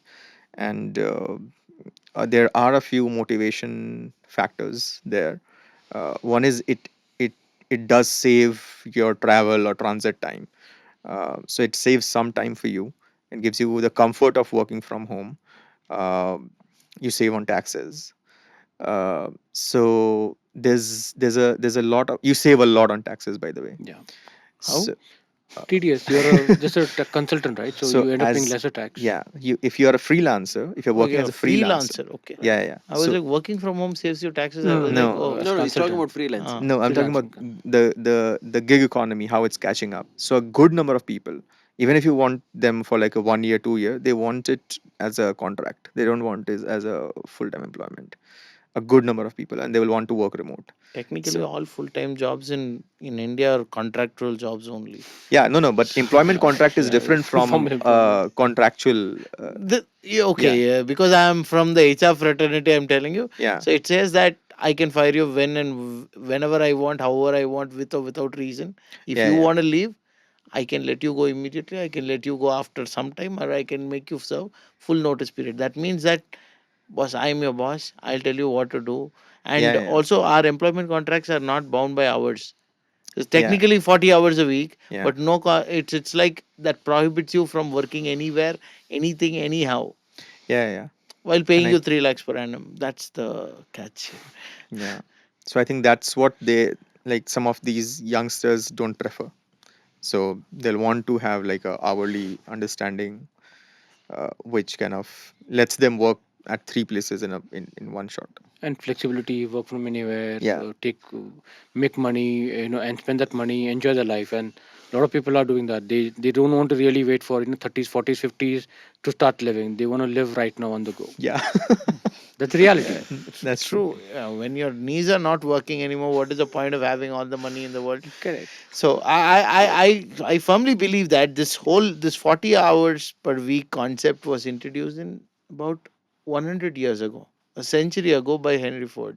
Yeah, Right. And 100 years later, with so much productivity, so much technology, I don't understand why we still need 40 hours per week to get stuff done. I think it's the services companies thing, that you bill by the hour. Unless he's working 40 hours per week, you're not getting that money in your kitty. Yeah, I think we need to move to an outcome based billing. Correct. Right. So Since And we there are are in Bangalore, are you trying to come to 70 hours by any chance, No, Gautam? no, no, I'm 70 hours. Look, when you start a company, you work 80 hours, 100 hours, you don't feel a thing. yeah, yeah, correct. You don't feel a thing. So because you love your job. you we love it, right? So we exactly. don't feel anything. There is no difference between There's no work, there's no life. work and there's no Correct. life. It's Work like is life, it's like life your is young work. mother, right? So mother, she's around the clock, 24/7, taking care of the kid, right? For that, she can't say, "I'll take care of the baby only 8 hours or 10 hours." That's your own baby. Hey, this is my sleeping I time. love this You example. cry now, I'm not responsible. You can't say It's this on is my demand. sleeping Baby time. wants I can't take attention. You care have to of wake up. Yeah, You have to give that attention. You have to, you have to So kind of, help the what baby grow. So what Narayana Murthy told about 70 hours is what 20. Shwetab also told. Ki, Correct. you should work in your 20s. He did not tell everybody should work 70 hours. He told, the people in the starting of the career should work 70 hours. no. That is what So he. one of the most important things that I wanted to say, you should do what you love, and then it doesn't matter to you how much you're working. I think what he should have added is that work 70 hours, but I think the leaders, the managers should make their teams feel that it's not 70 hours, right? That they really How love their will they job, make right? them So, feel? so they Okay. have to By they rewarding have them to they have suitably. so they have to instill that level of passion and ownership and delight in their team, Yeah. so that they don't feel it's 70 hours, Yeah, maybe because it's the people managers or will the work, right? leaders. So Yeah, the maybe it's the leaders. managers or the leaders' job is to ensure that everyone loves what they're doing. So if you- Ultimately, the reward also will play a role, Yeah, right? and the reward Yeah, can be absolutely. many facets, not Yeah, just money, right? yeah, It can yeah, be various things, right? yeah. So it can be mentorship, it can be the culture, it can be Sure. hard benefits, right? So whatever, right? so So if you look at the sports people, they are working. Yeah. Okay. Whether they're practicing or playing, they're working. Correct. But because you look at it like a sport, it doesn't look like working to you from the outside. From the inside, it's 7 days a week, 100 days, 150 days away from your family. Yeah, yeah. Correct. So that is there, right? No, in fact, connecting to what Shweta was saying, there are many sports people who are talking about mental health these days. Yeah, yeah. Yeah. I mean, Glenn Maxwell and so many guys have spoken about it openly. Yeah. So Of because we course. used to generally think that sports means just fun, you're playing cricket all the time, different IPL leagues, T20 leagues across the Yeah. world. But Yeah. these people came out and said, no, it was mentally very exhausting and very difficult. So, Yeah. I think the other question that keeps coming about, very difficult, to answer is also saying that you're talking about so much of automation, you're talking about so much of Gen AI. Then why do we still have to work for 40, 50 Yeah. hours a week? uh, So We should go to 3 day work week, 5 hours work day. Then no more this. You will not have all these problems. You get it value driven, because this is the value. You get this value delivered at the end of the month. You're done. So you get paid. It doesn't matter whether you are in office or not, whether you are wherever you are. But it all works out. But initially, adding to your point, right? Initially, it's a lot of peer group learning. all right, So, the way I've no, but seen. Naveen has actually asked a question. He has raised this point. great. It's a very important point. Yeah, That and Because people, this actually reminds me of a meme on internet which said that I and this was when ChatGPT was writing poetries or something, and someone wrote that I actually want AI to wash my dishes, do the chores, clean my clothes so that I can do poetry, not that the AI does the yes. creative jobs. correct. And all of this is left for me. So yeah, this came when I think this was Yes. very famous on the internet when ChatGPT wrote like a poem which went online, and then there was a whole discussion that ChatGPT is writing poetries and poems. So yeah. Come again, Naveen. What was the question again? No, no, it was just a question that people generally ask. You're talking about so much of automation, so much of Gen AI, so many of tasks getting simplified. Then why do you have to work so hard or work for 8 hours, Yeah. I think to some get your work countries, done? I think in Europe, have moved to are moving to a 4 day day week. week, right? I Yes, think they some are. countries are, right? They are. So, but I think as I think societies develop, right, and they get, mature, right, over time, possibly some of those things, do happen, right? We are far away from that. Yeah, India is Yeah, India India obviously is is we are far far. away. still growing, so we are like the teenager, right now. So we still have to work hard and Correct. kind of Yeah. At least next, get that at least stuff one done, decade, we right? have to So work hard. So I actually have a different viewpoint here, because India's employment problem will be solved the moment you make it 3 day work week, 5 hours work day, and then what will happen is you double the employment overnight. Everybody has got jobs. Correct. Okay, and India has been for long following the lead of the Western nations. Now if you look at India has a problem of its own that can be solved by only people who understand the dynamics within India, and Correct. it has reached that critical mass as well, the $2,500 per capita income and all of that. So now I see the next 20 years we should kind of take the lead and say, world, this is how you should work. It should be value driven. 3 day Correct. work week, 5 hours work day. Complete your work, leave. If you're not able to complete it, then stretch. That is, Correct. I pay you for the work value, not for the timing. Right. So I if was you are even not able to. contemplating ideas of having, different kind of offers. See, every candidate has a very different need. So you should have a kind of a offer letter which will have, you want to work 8 hours, 4 hours, 6 hours. You pick it up and you get compensated accordingly. Right. So something that people can choose. That way you'll be able to increase employment, and then not have one standard rule for everyone. Everyone's got different needs. Like maybe working mothers, they would want, say, 4 hours a day they can contribute. So why don't you make them part of the system and then give them a kind of a offer letter which states out saying that, okay, this is going to be a part time, something which is more customized for everyone. Who works hard, probably gets more reward, and people who work less, they get rewarded accordingly. True. I think value-based rewards, I think it's very tough to implement though. Correct. Hmm. Defining that Even the reward. big four or the big consulting firms today, I think bill by you can correct me, they bill by the hour, right? Bill by It's the very hours. tough to define or capture the value somebody delivers, right, in a services economy, right? In a manufacturing, yeah, you can capture value, right? But in services, I don't know if any of the consulting firms today have been able to move to that model, right? So how I see it is, Anune, unless you move to that model, you will not figure out a way why you need, like till COVID came, you did not care about how can somebody be productive without traveling 40 kilometers a day. Then, when the situation demands it, you innovate. And then you're forced to innovate. So it's not like, like you Yeah, I innovate understand. by Yeah, yeah. So maybe you guys should take this on and figure out a value-based. you know. This right. Manas will come with a shotgun. No, he's No, I quite think that I open think about those there will ideas. be pioneering companies who will do it. I think some companies have done it, Slice, possibly. I Yeah, believe Slice but did it once. I think there'll be firms that will move to this model over time, and then they will obviously succeed, and maybe that will become the norm, right, over time. Because I also see companies after, when people get over 40, if they're not in leadership, they are just managerial, right? Then they're non billable people. Companies want to get rid of them. I see a lot of companies laying off people at 40, 42. They're suddenly like, what happened? So they are completely clueless. Some companies fortunately have severance packages, some don't even have that. So then what happens is they are clueless. So it is high time that they also have a fallback option that they build during these 20s 30s, so that they can, because not everybody is destined to be a leader. Correct, Some people just want to come work and then take money home. At 40, probably by 40 they will all be culled off. correct, And IT companies, correct me if I'm wrong, so gross margins, you work on gross margins stay low only if you hire freshers. IT correct, companies are doing the reverse. They stopped hiring freshers and kept these people who for every year you have to give them. So IT companies' philosophy is that your top talent keeps leaving you so that your gross margins stay lower, and then you are still profitable because you have signed a 3-year deal with your client. The money that is coming in is fixed. If people don't leave you, your costs keep going higher. correct. So they were expecting people to leave.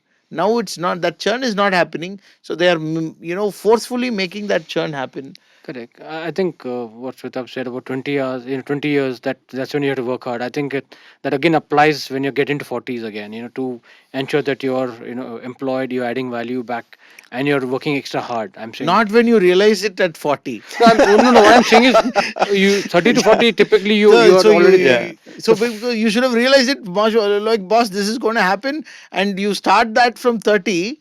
At 40, you will be in a situation where Yeah. you call the shots. And you're like, suddenly at 40, you realize you're like, boss, you're done. Because look, as a company, right? When I talk to one of the founders, he said, boss, 20-year-old will work how much ever I ask him of, and will not have a kid, will not have a wife, will not have blood pressure, will not have diabetes, will not have functions to attend. This is completely, reliable person who is here, who has given his life. So I would much rather work with this guy than a 40-year-old who will be like every 2 weeks he will have some reason to, call out on. So that is something that is true as well. I think by 40 people should retire unless they are in leadership positions. Unless they have a huge bank balance, that's a challenge in India, right? We cannot see, most of us, I'm sure, here would want to retire tomorrow, but do we have the luxury? We don't, right? So No, I no, would. what I'm saying is, it should be made mandatory because, or else people, No, what? but the problem is that one of the conferences, the longevity of humans is increasing now. So Oh, in a lot of countries like Japan, people end up working even post 60, 70 because they're survive. Someone has to take care of them, right? And most of the children have moved on, and that's also becoming a challenge. Saying that how do I, even if I get retired at 60, I live for say 80 or 90. How am I going to survive in that 20, 30 years? So that's also becoming a challenge with the current I trend. think these are larger problems to solve, Correct. societal problems. I think to your earlier point, people should keep learning throughout their life, Correct. and they should keep reinventing themselves, every few years, right, and figure out uh, various things as they proceed through their life career. They should try new things, right? Take a risk. Every 5 years, take a risk. Try something completely different, right? If you're in finance, try technology or whatever, right? Or try entrepreneurship. There's so many things to do, right? So people have to figure out a way to keep learning and keep reinventing as they move through that 30-year working career, right? So, but yeah, people don't do that as often, right? So Gautam, about this point that you were making earlier, see, it's only in India, I believe, that in corporate, especially IT, we have this culture where everyone is expected to move to certain leadership levels, right? Like if you see in the US, what I understand is someone can start as a programmer and continue to be a programmer entire life. But here it's not like that. You are expected from programmer, you become a whatever a manager. You need to keep going up. Otherwise, you're seeing suppose a 45-year-old guy comes and says, "I want to program." We may not look at him like that. So why is it like that? Could someone I'll explain give you this? Yeah, my because I've seen this in I'll give you US. my What happens I'll give you vis-a-vis my India? yeah, Yeah, I'll give you Shweta, my man. thinking. See, in the US, the income disparity is there, but not as much, right? So people start off at say $60,000 a year, and they might proceed to $150,000 a year in 30-year horizon, right? So they might double, right? In India, it goes from 3 lakhs to 2 crores, maybe, right? It's a huge disparity, right? Across the career, across the bands, right? So I think in the US, people are happy to go slow, right, and go deep, right, in what they're doing, right, and across the 30 years. In India, it's very different, right? People start at 3-4 lakhs, and they have to climb that corporate ladder to make those, to get rewarded, right? And so managerial way is one way of doing it, and losing your depth, and that also happens along the way, right? To your point, they lose the depth, right, and then they become expendable when they're in their mid 40s, right? So that is a trend that that is, at least I feel, is there in India, and that needs to be somehow solved for, right, over the next 20 This is the years. income disparity. Ashwadev had another point to that. Yeah, I think in services, one of the challenge, one of the very important factors is also availability of talent. And I was discussing this with someone where a train got delayed, and it's basically like it's not a big deal a train getting delayed in India, right? There are trains that run continuously on a delay, and the reason is that the attitude is ki acha delay hai, you have a problem, you go with flight, you come and sit because there's someone 10 people again waiting to come and take that seat, right? That is available, correct? So even with talent, like when you grow in organization, you grow, and then at some point your growth start plateauing, right? And as you are growing, once your growth starts plateauing, there are 10 more people, like younger people, who will cost much lesser to the company, can add very similar value, right? So why do, like, this pressure is also because of the availability of talent. Population plays a game. Yeah. Availability of talented population plays a bigger game, I think. So it's not just in the IT industry or MNC culture. I'm saying talking about any service. You look at why do trains don't take train delays seriously in India? Because irrespective of how much delay they are, the train will be always full because people. You're saying the number game. Yeah, it's a population game. It's a availability of, like, who is ready to take that seat. It's like so India has a problem at every economic level. So we are talking about, suddenly we go from India 1 to India 3, the problem kind of changes if you look at it. So to his point, right, I believe that the talent at the top is paid differently. The talent which is, it's not even worth automating, is paid differently. So the talent that is not even paid, like paid for their hour, right, for them, it doesn't matter. If you look at it, it is more like the hypocrisy of these, what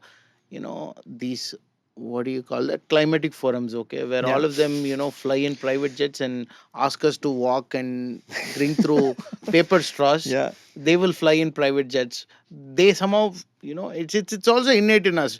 They feel their time or money is more valuable than ours, and they tend to make it. And we do the same thing to a Swiggy or a Zomato guy, Yeah. because we feel that we going to a restaurant and getting it back, that time is more valuable than the 50 bucks or 60 bucks that we are giving it to them.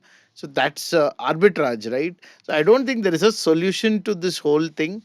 This will continue to happen. What I am seeing is that slowly but steadily we will have people who will have these low end jobs, who will continue to go through this whole thing, and then we will have people at top end, because I believe Naveen will make more money if he's a consultant and does the same job than, because in this scenario, right, government takes money out of your pocket even before it comes into your pocket, right? Yeah.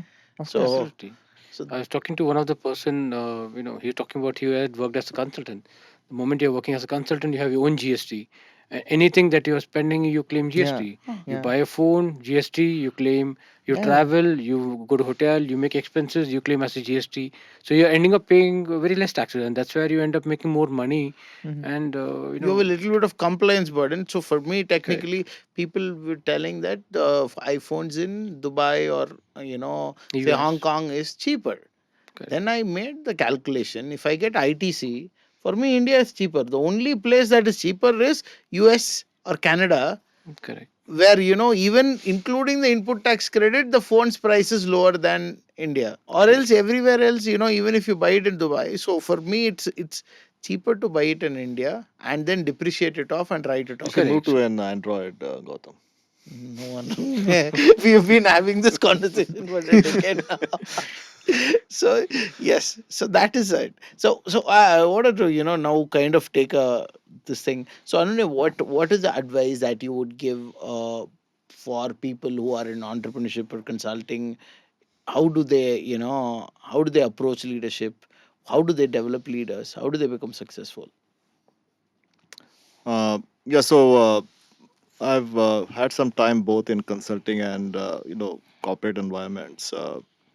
Consulting is a very different game altogether. You pretty much have to be able to figure out how to how to make things happen, right? Because there's nobody sitting giving you directions on how to on what to do and how to get things done, right? So consulting, entrepreneurship, you are pretty much your own boss, and people who succeed in that environment uh, get things done, right, in the shortest possible time, using the using colleagues around them, or using the network that they have, right, both within the firm, outside the firm, right? So the art of getting things done efficiently, I think, is much more important. And to your point, some of those skills are taught, in school, right? Working as a team, tapping into resources outside outside your first order contacts, right? So some of those network effects do carry a lot of value, right?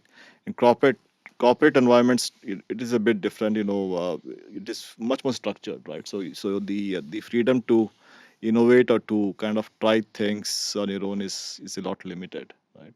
Consulting and entrepreneurship are very, very different.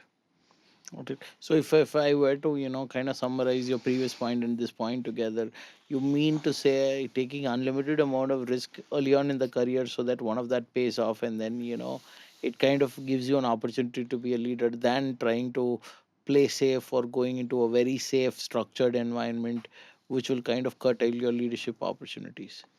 So risk taking, I think you can do it in both kind of environments, corporate as well as consulting, entrepreneurship. But I do feel that you might have more opportunities to take a risk in a smaller consulting, entrepreneurship, based environment. So, but I think risk you can take throughout a career, right? You can take it in college, as you graduate, as you grow your career. So, and this can be of different types. Not just moving between companies, but different types of risk, right? You can move countries, you can move careers, you can move professions, you can take some time off, do something else, right? So you can, but I think that diversity of experiences over time, I think it's rewarding in a different kind of way, right? So to your earlier point regarding the mid-level management, there are a lot of IT services firms, right? Getting complacent and staying in a comfort zone for a long period of time, definitely, I think, becomes a risk, right? So I think people have to figure out a way to move to try to just try new things in life, right? And not be bogged down by you know you can even take a pay cut, right? I mean, I've known good leaders, taking a pay cut or taking a step down, right, in their careers to learn something, right, and grow beyond that, right? So you don't have to grow vertically all the time. You can also grow horizontally. You can grow, you know, below, right, and then rise, right? So you can try various things. I think the key thing is to take a risk somewhere in your life, and keep taking them. I've seen it. Now you're taking a farming risk. So, So I won't go into that, but post my JP Morgan career, uh, I took a few months. Sorry, post my HSBC, I took a few months off, and then tried farming, and I realized that it is not an easy task, right? And I needed to actually do something, in a slightly more professional setup also, right? So that's why I came back to corporate life. But yeah, farming has been a different experience. You're creating things, right? You're growing things. it is almost like a startup, right? You are Yeah. trying to nurture something and make it grow over time, giving it various inputs, right? And just enjoying the outcomes, right? It's almost like running a startup. I remember the days, I used to, source vetiver for Anune to prevent soil erosion and all of that. So those kind of things, it is fun actually, after some time, right? Farming, Yeah. farming is it's very rewarding to me. So I mean, I do spend one day a week at the farm, and sometimes I take calls from there. But it is very rewarding. Yeah, fun and rewarding. Although it is not commercially attractive to a lot of people, and it is a hard profession, right? So I do wonder how the farmers in India make money, because it is not easy to make money in farming. Got it. So Shweta, what you do, kind of understand in today's, digital AI age, right? What Mhm. are the qualities or skills that, young professionals or students should develop to become leaders, whether it is building a personal brand or anything along that line as well? Yeah, so I think the way we grow up is changing. I think technology is kind of penetrating a lot more than it did like 10, 15 years ago while we were studying and we were students. So I think one of the very important things for young people, or whoever is responsible to kind of educate young people, should be to focus a lot on, um, obviously our technology is kind of adding a lot of value, but what are the ways in which technology is kind of trying to, or in a way even unintentionally, kind of hampering you. So obviously, I think building a brand is important, like you mentioned, but then, and technology helps, but then not let technology kind of overpower you in a way where the technology starts controlling you. So that is one area that I think a lot of, because if you like, I do try to read up as much psychology and neuroscience of how our uh, how we develop and how our brains develop. And at a college, I was talking about how, like, how the future will look with technology, and how our growths, our growth cycles and growth curves will be impacted by technology. And one of the things that is happening right now, uh, which is very hampering to younger folks, and uh, not just, I would say, younger folks, but to all of us, is we are all high on dopamine because of the amount of time we are ending up spending on social media and phones. And that is like, that is almost as good as an addiction. And it kind of impacts us in ways which is only visible after many, many, many years, and after enough damage has been done, and a good amount of that damage is irreversible. I think with technology and AI penetrating into our systems, it's very important to learn about these things. I think schools and colleges should learn about these things, should teach about these things, on what are the ways in which it impacts. So I think there should be a strategic kind of a course, which I don't see existing as of now.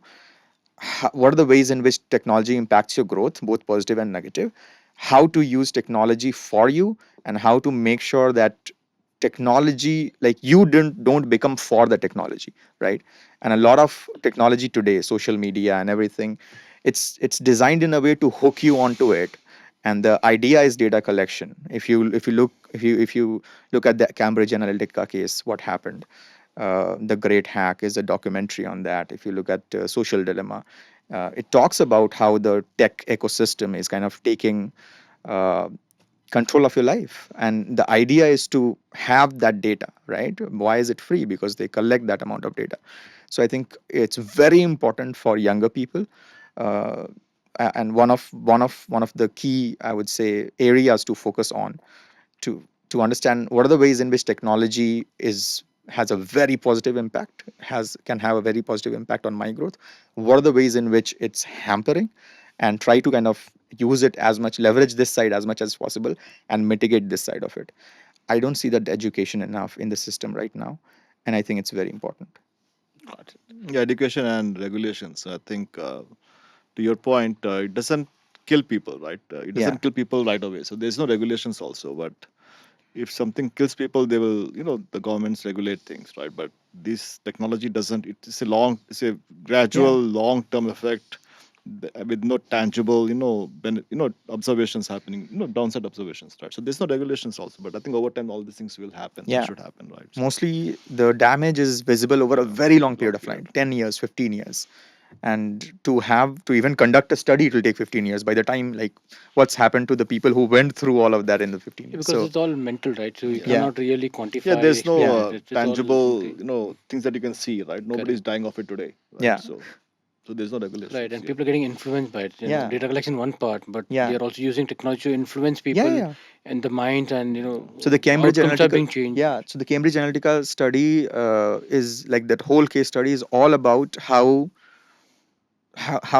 the decision of people were changed, the political decisions of people were changed towards like one particular side, and it's very dangerous. It can be used in a very dangerous way. I Right. think there's not enough education and information around that in the system right now. And that's also a great opportunity for someone to kind of go solve it. But like he said, it's a very difficult thing. Especially the Instagram reels that you see, it doesn't kill you obviously, but then it it it instigates a desire for instant gratification, which eventually leads to you having very less, I would say, what he mentioned, persistence eventually in life, right? Very less patience in life, very less amount of, I would say, grit to stick to something.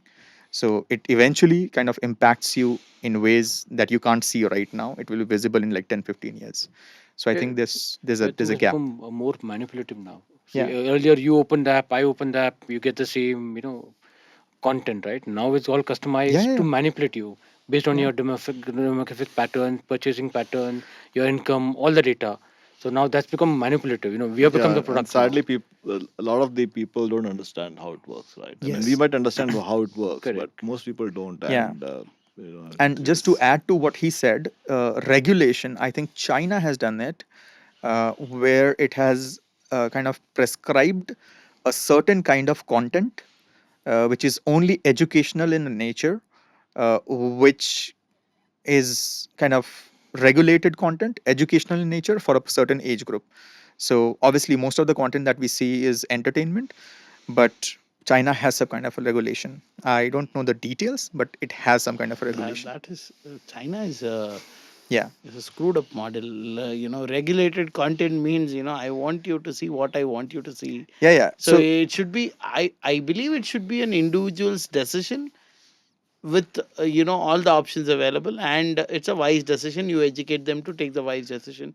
If yeah, you start enforcing certain things, yeah, that's how China screwed up its current no, economy. yeah. yeah. So I think this is extreme, right? So I think, yeah, somewhere between Somewhere the in the middle. zero to Balance. extreme, Right. that somewhere the magic Um, spot has to Yeah. be there, right? Because So, I think the if you're giving the choice to the if you're giving the choice to decide to a teenager, you also have to ensure that they have very strong decision making skills.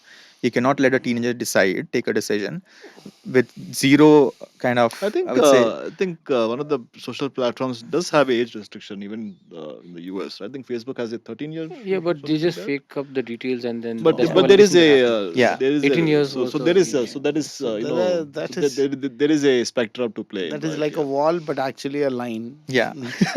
Correct. It's projected like a wall, but it's actually a line that anybody can step over. So coming back, right, Naveen. So wanted to kind of understand what is the importance of staying current and continuing to innovate while you are becoming a leader.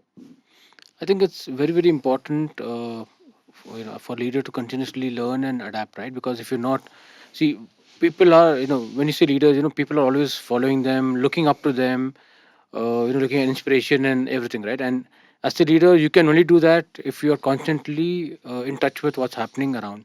But if you're not, then people stop looking, saying that, if I go and talk to him or discuss something, it's no more relevant to me, or he's not talking sense to me.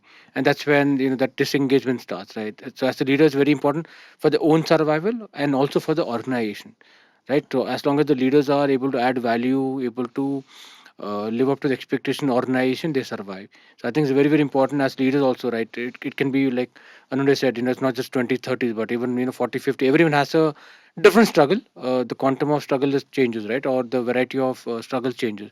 But I think it's very, very important as a human being, even if they're 50, 60, 70, doesn't matter. They have to constantly keep innovating, constantly challenging their limits. I think coming out of the comfort zone is one of the things that I've learned very well in my life.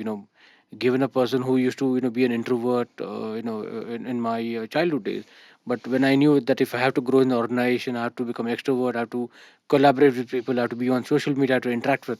So there is times when you have to change because of the certain needs, right? So that's how you adapt, right? That's where you end up learning, constantly understanding about your work domain, your industry area. You network with people, you understand what's happening around. I think that's where you have to stay relevant, and to stay relevant, you have to constantly learn. And when you learn, you are able to come up with strategies, you're able to come up with out of the box thinking, right? But if I'm not in doing that, then I'll not really not be able to do it. Got it. So Karthik, I wanted to, kind of understand. So in Vishwakarma, right? So I wanted to. We have a program where in the fourth semester they kind of are given industry electives, and then they work through the entire third year in the Center of Excellence on different industry projects, and then end up doing a 1 year full internship in the fourth year, right? So how does this whole program that we have kind of crafted for the student is helping you to build leaders within Vishwakarma, and what kind of students have you seen evolve into leaders? Yeah, so as I was saying earlier, um leadership can come out in a person from a person if he is given an environment. So all these initiatives which we had was to fulfill that gap basically, because for a long time we always had industry complain that, hey, look, you people, you academicians, you are in your own world, and right, all the studies that keep coming out that the students that come out of colleges are not employable and all that. So we thought, okay, then the best way to ensure that they are is to engage the industry, who has this major complaint. So let's get them on board. So that's why we thought that, okay, let's have industry electives. Today we run almost 20-25 electives. Various companies teach various courses. So what happens is that the exposure widens. So I believe that exposure widening is the critical thing here, which not only makes the student industry ready, but also brings out those qualities which may not come out so easily when you are restricted in your exposure. Just like for example in India, if you see, there are so many engineering colleges, and at one time we talk about unemployment, etc. But again, if you see in urban areas, it's lesser. Urban colleges tend to do well. Why? The only reason is exposure, because the colleges in urban cities, whether it is Pune, Bangalore, or wherever, their exposure tends to be higher. So all these industry initiatives helped us in increasing the exposure of the student. Industry electives, industry project, hackathons, summer internships, extendable to semester, extendable to a full year internship, and that also in different places, not just in one place. So that increases your exposure. You meet different people, you understand different styles of working, and when your exposure increases, we believe that, as they say, education, it's said to be some Greek or Latin, I forgot. It comes from a word educari, which is to bring out the best in you. So you have these traits already inside. Education is supposed to bring it out, right? And that happens with exposure. So that's where we see our industry licensing helping in this particular process. Got it. Now I want to kind of throw the floor open to quickly, understand from all of you to unlock leadership potential, right? Is it, ambition? Is it the drive? Is it the hard work? Or is it the connections? So what are the key, elements to this whole jigsaw puzzle for, somebody to become a leader? So I'll kind of simplify the question also for you. If somebody is starting out today as a fresher, how does he ensure in 10 to 12 years he's in a leadership position without having to go through the grind or being blindsided or anything like that? what are the key components that are required? So I think understanding self is going to be very important, right? Understanding your own strengths, what is that capable of, and what is that you want to achieve, right? There are times that I've seen that people just enter into a race because others are running, right? But I think you have to figure out, is that your race? Is that the direction that you want to go into? I think that self actualization, self realization is very very important. The earlier that you are able to understand your capabilities, I think that's gonna help you in your career in terms of self motivating yourself, walking through your ambitions. So I think that's going to be very very important as an individual to understand what they are there. And then continuous learning, adaptability. I think one of the key skills that's going to be there important is adaptability. With so much of automation, so much of gen AI, so much of jobs getting displaced because of automation, right? I think adaptability is going to be the key, right? So as a leader, you have to ensure that you are adaptable. At the same time, you are able to make your people also adaptable and flexible, because you just cannot lead without people. So you have to ensure that your people are walking with you. You are also nurturing them. You are ensuring that they are also being ready, future ready. So I think it's a journey, that you as a leader have to walk and ensure that other people are also walking that path and getting that coaching or mentoring that is really required. I think these two things are very, very important as people who are yet to start a career, right? Being adaptable, continuous learning, and ensuring that they are understanding their own potential, right? Just being in the race doesn't help, because unless you're in the right thing, and that is what even I realized after a certain part of my career, saying that, am I doing what I really enjoy doing? Is this what I want to continuously do?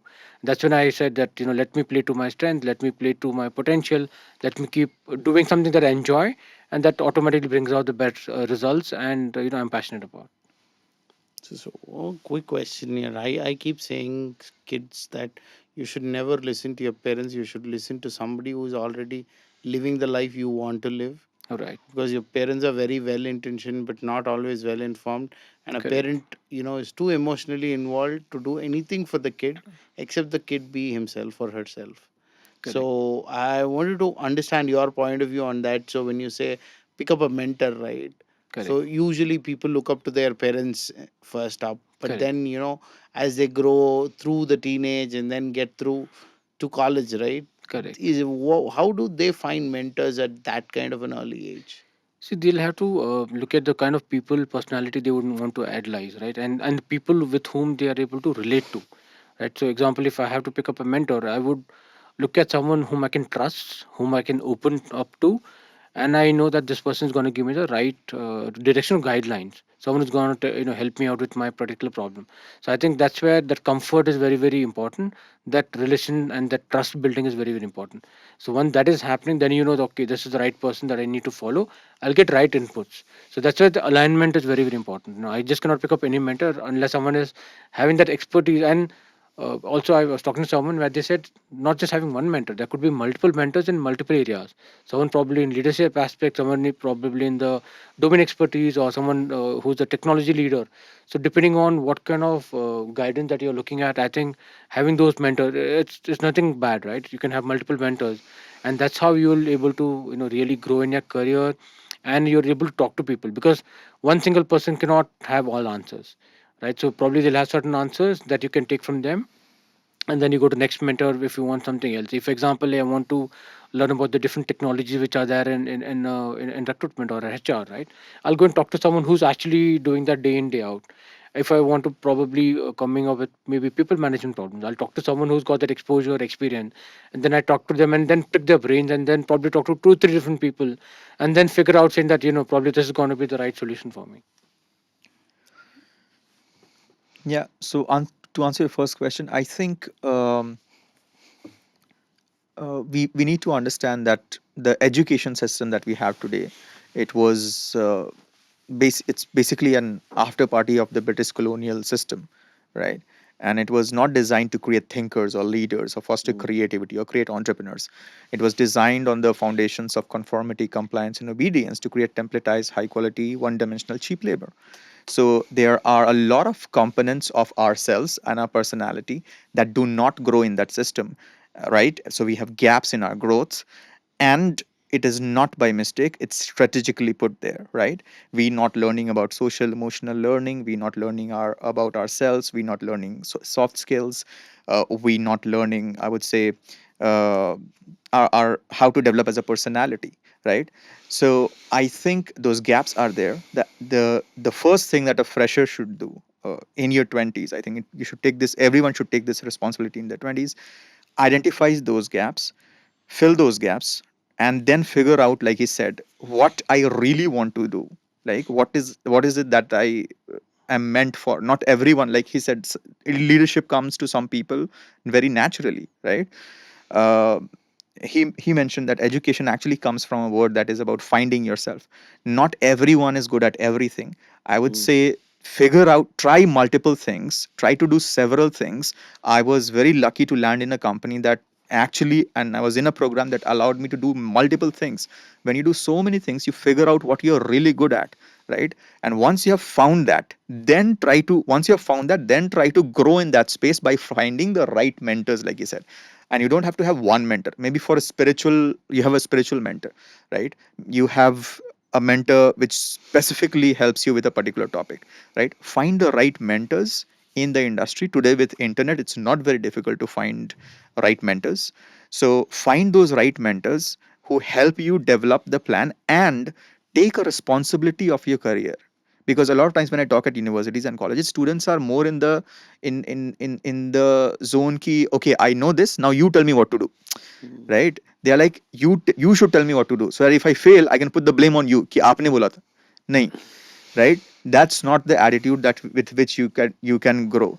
You have to take a responsibility. And I think the parents point that you mentioned is very important also, because some parents will tell you, I was again lucky in this area, because from the very beginning my parents were like, you have to take, we are giving you the best education, you have to start taking responsibility, and whatever decisions you take today, like what the life you live 10 years from now will be a culmination of decisions that you're taking on the way, right? So learn to take those decisions, learn decision making skills, develop accountability, develop responsibility, find yourself, and develop a plan for yourself. No one is responsible for your growth, you are, right? Don't try to find a person you can blame later on if you don't grow. Take that responsibility on yourself. I think that is very important to grow as a leader.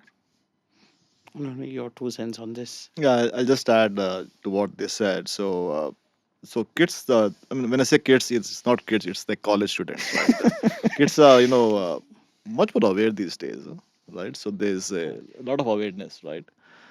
So when I was in college, it was, or in school, it was largely, two or three disciplines, right? Now it is, the world has opened up quite a bit. A lot of awareness, a lot of distractions, right? People, can get distracted very fast, right? And I also feel that, everybody has some innate leadership skills, right? Everybody has that. So I think the key, I think, for folks is to figure out, uh, you know, to figure out what they like, right? What they really want to do, not what they've been told to do, right? What they want to do, because there are options, right? Today, India has enough options across disciplines to have a successful, long term, engagement, right? So, like, what do you like, and then obviously, hopefully it pays over time, right? But I think beyond that, surround yourself with the right ecosystem, right? So have the right, friends, partners, colleagues, whatever, right? And then just over time have a diversity of experiences, right? I think as you grow, as people grow in their careers, it's important that they get some diversity of experiences, right? Could be anything, right? As I was saying before, could be different jobs in different locations, countries, different fields, could be some time off to take a sabbatical, whatever, right? But just that diversity of experiences really helps, right? Because it helps you to broaden your your thought process, your horizons. And I think in the long term it really adds value, right? Again, when I was growing up, we were very linear, right? We grew up in a very linear thought process, right? I think today it is a bit different. People have, they can think across dimensions, right? And they can move across dimensions. So I think things have changed for the better. But I think, still people have to figure out, where they fit and what they love to do and what they want to do, and hopefully it pays well over time. Got it. So to your point of mentors, right, Naveen? So early on, if you look at it, for me, when I started my career, I used to talk to everybody in the company. With some people, I kind of, hit it along, and Correct. then, I started talking more to them. And it happens that, one of the people that I was interacting just because I like talking to them, ended up becoming my first client when I started my company. So, and that was one. And then, as we went along, I always relied back on Roy and Anune a lot during the 2 years, because it was a very tumultuous 2 years. I had shaken up the whole ecosystem. It was a very nice, serene place. So I went in, I moved along a lot of things, and created a lot of trouble. Back then, it was very important. And then after I started my business, I kind of felt that there was because my father is very critical. Although he's a nice coach to everybody else, with me he's very critical. So that divide, right? I think today's day and age, I watched a lot of YouTube videos, and then I was able to kind of resonate with few people's thoughts. Like, you cannot get an hour of Elon Musk, but you can watch 10 hours of Elon Musk content on Yeah. how he thinks. So then I found somebody called Patrick Bet David, who runs a channel called Yeah. Valuetainment, and then Valuetainment. there is this guy called Tom Bilyeu. So these are all people with thoughts with whom I can relate. I watch a lot of their content. And if you watch 10 to 12 hours of their content, then you kind of subscribe to their philosophy. Okay. Mark Cuban is another one.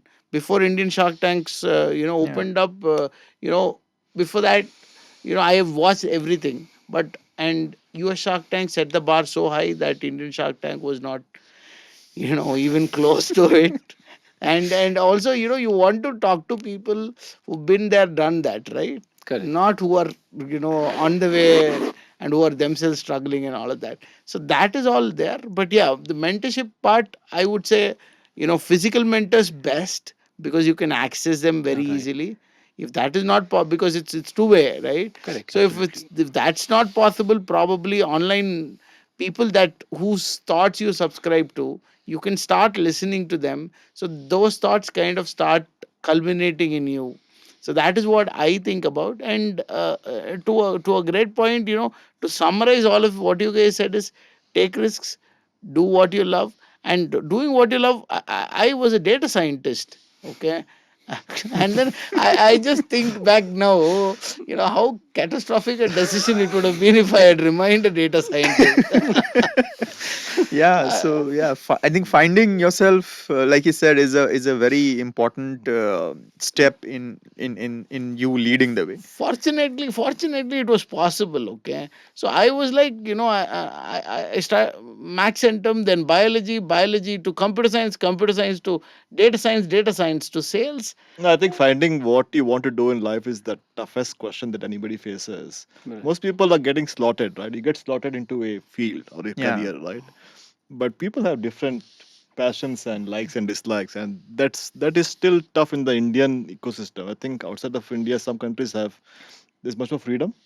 Yeah. India, I think it is still a challenge, Yeah. right? So I think finding what you want to do in life is a very Also, tough I one. think एक और चीज होता है कि like we get so entangled in execution that we don't set aside enough time to learn and grow and like really figure out what we really want to do. That happens with a lot of people. I've seen that happening. So I think it's very important for you to take breaks and spend time with yourself. Hmm. There are a lot of people who do not really spend time with themselves. When I say time with themselves is to introspect, give yourself time, figure out, right? So there are times when people feel that they should do that. You should not think that what others are going to think about it. If you think you deserve a break, you want to do something, please do that. So that's where you're going to be reinventing yourself, rechecking whether I'm, on the right track. Do I need to change? So I think it's very, very important that you give that time to yourself. And as youngsters, I think taking risk early in the starting of the career is very good. And there are other questions that generally people ask is, where do I go? What do I do? So my only response is just get started. Like when I was doing my BCom, then I thought I'll become a CA. Then people scared me of the number of people who are passing out. Then I said, okay, let me become MBA.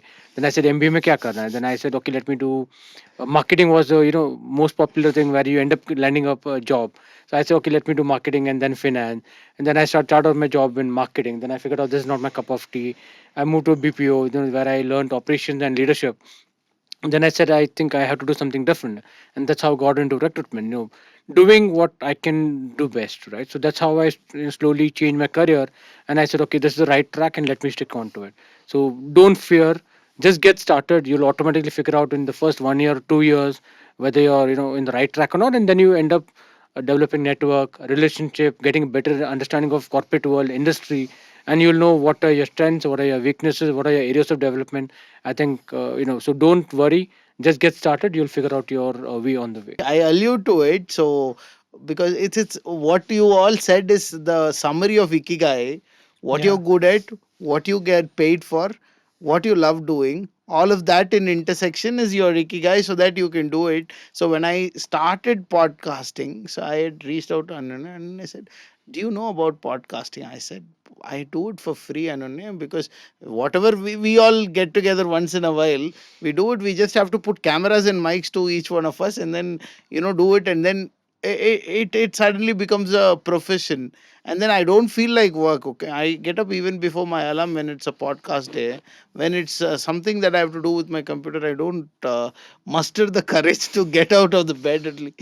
So that is something very true. I believe so. Kind of summarizing all of what you said is, find something that you love, and till you find something you love, you keep switching. Then once you find it, then double down on it. Once you double down on it, work your tail off, get to the top 10%, 1%, and then you will become a leader in yourself. Would that be a good summary of what you guys kind of mentioned till now? Yeah, good Yeah, summary. and Just add on to the part is don't forget to live your life. You also have a life. So that's something that I really practice. I go on vacation, I travel. That's one of my other passions. So I ensure that I have balance because it's not just work end of the day. You have a life to live. You're not here, just to work for certain organization, 10, 12 hours, continuously throughout your career, right? So you have your responsibilities, your, friends, family, yourself, your own passion. So live your life, and that's where it'll help you in recharging. For me, it's a big recharge. When I do something off work, travel, it's a big recharge. When I come back and I'm fresh and I'm happy to contribute more. Yeah, living life is also hobbies. Like he was Yeah, talking about farming. absolutely. So everybody will have their hobby, something that you like to do, which may not Correct. give you money so much, but then you just like to do it. So you need to Yeah. give some time to that as well.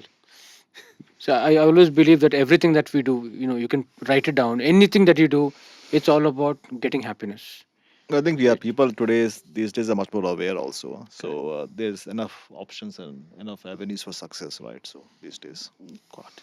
Got it. To kind of wrap it up. So as in this is a broader initiative by the college Vishwakarma institution. So for them to kind of bridge the gap between industry and academia. So there are different ways in which the students can be benefited. Either given all of you are industry leaders and you all are holding a mandate in which you know you recruit people, you interact with people, you do different various activities. So I wanted to understand, so this could be make a positive contribution wherein we are say for example helping the student who is getting out of the university to become find his passion, better employable. So it could be mentorship, or it could be internship, or it could be industry projects. So what in some way that we can engage with the student community. So I wanted a positive contribution from the three of you to see how we can kind of bridge this gap between industry academia,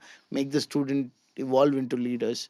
So what is that, whether it's a pep talk, or you can come and address the students, or mentor a few students online, or give an internship, or probably an offer, something like that. So I think definitely spending time with them, quality time.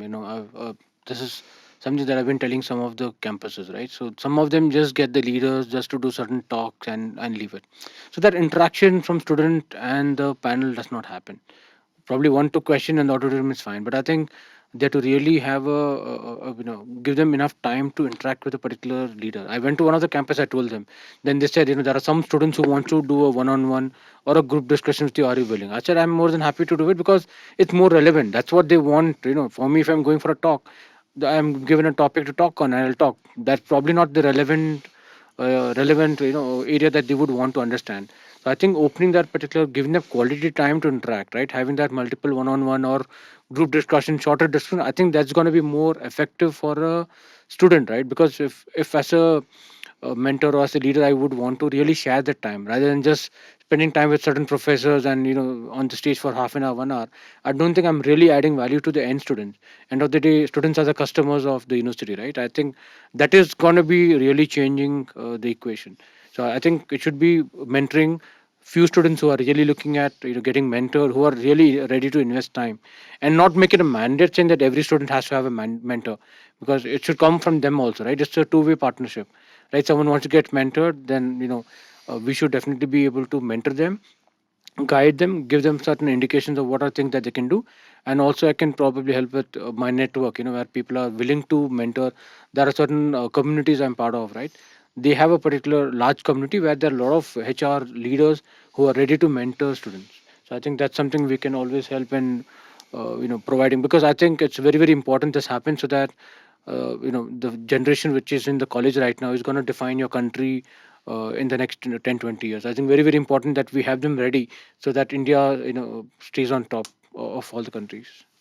Yeah, so I think first of all, thanks for having this platform where I can share it with you. There's no dispute that there's definitely a gap in the graduates that are coming out and what the company needs. And most of the times, I think it's the induction training that's like filling up that gap. Obviously, like it's something that only company can do, but I think a part of it can be translated into the academics as well. And I think they're already doing a beautiful job by making like the last year more like an apprenticeship year where the students are working with the industry. But I think all universities and colleges, especially who have students who are ready to go into the into the job market, they can probably try to engage more and more people from the industry. I think some design schools are doing it really well, where they are continuously having people from the industry on board.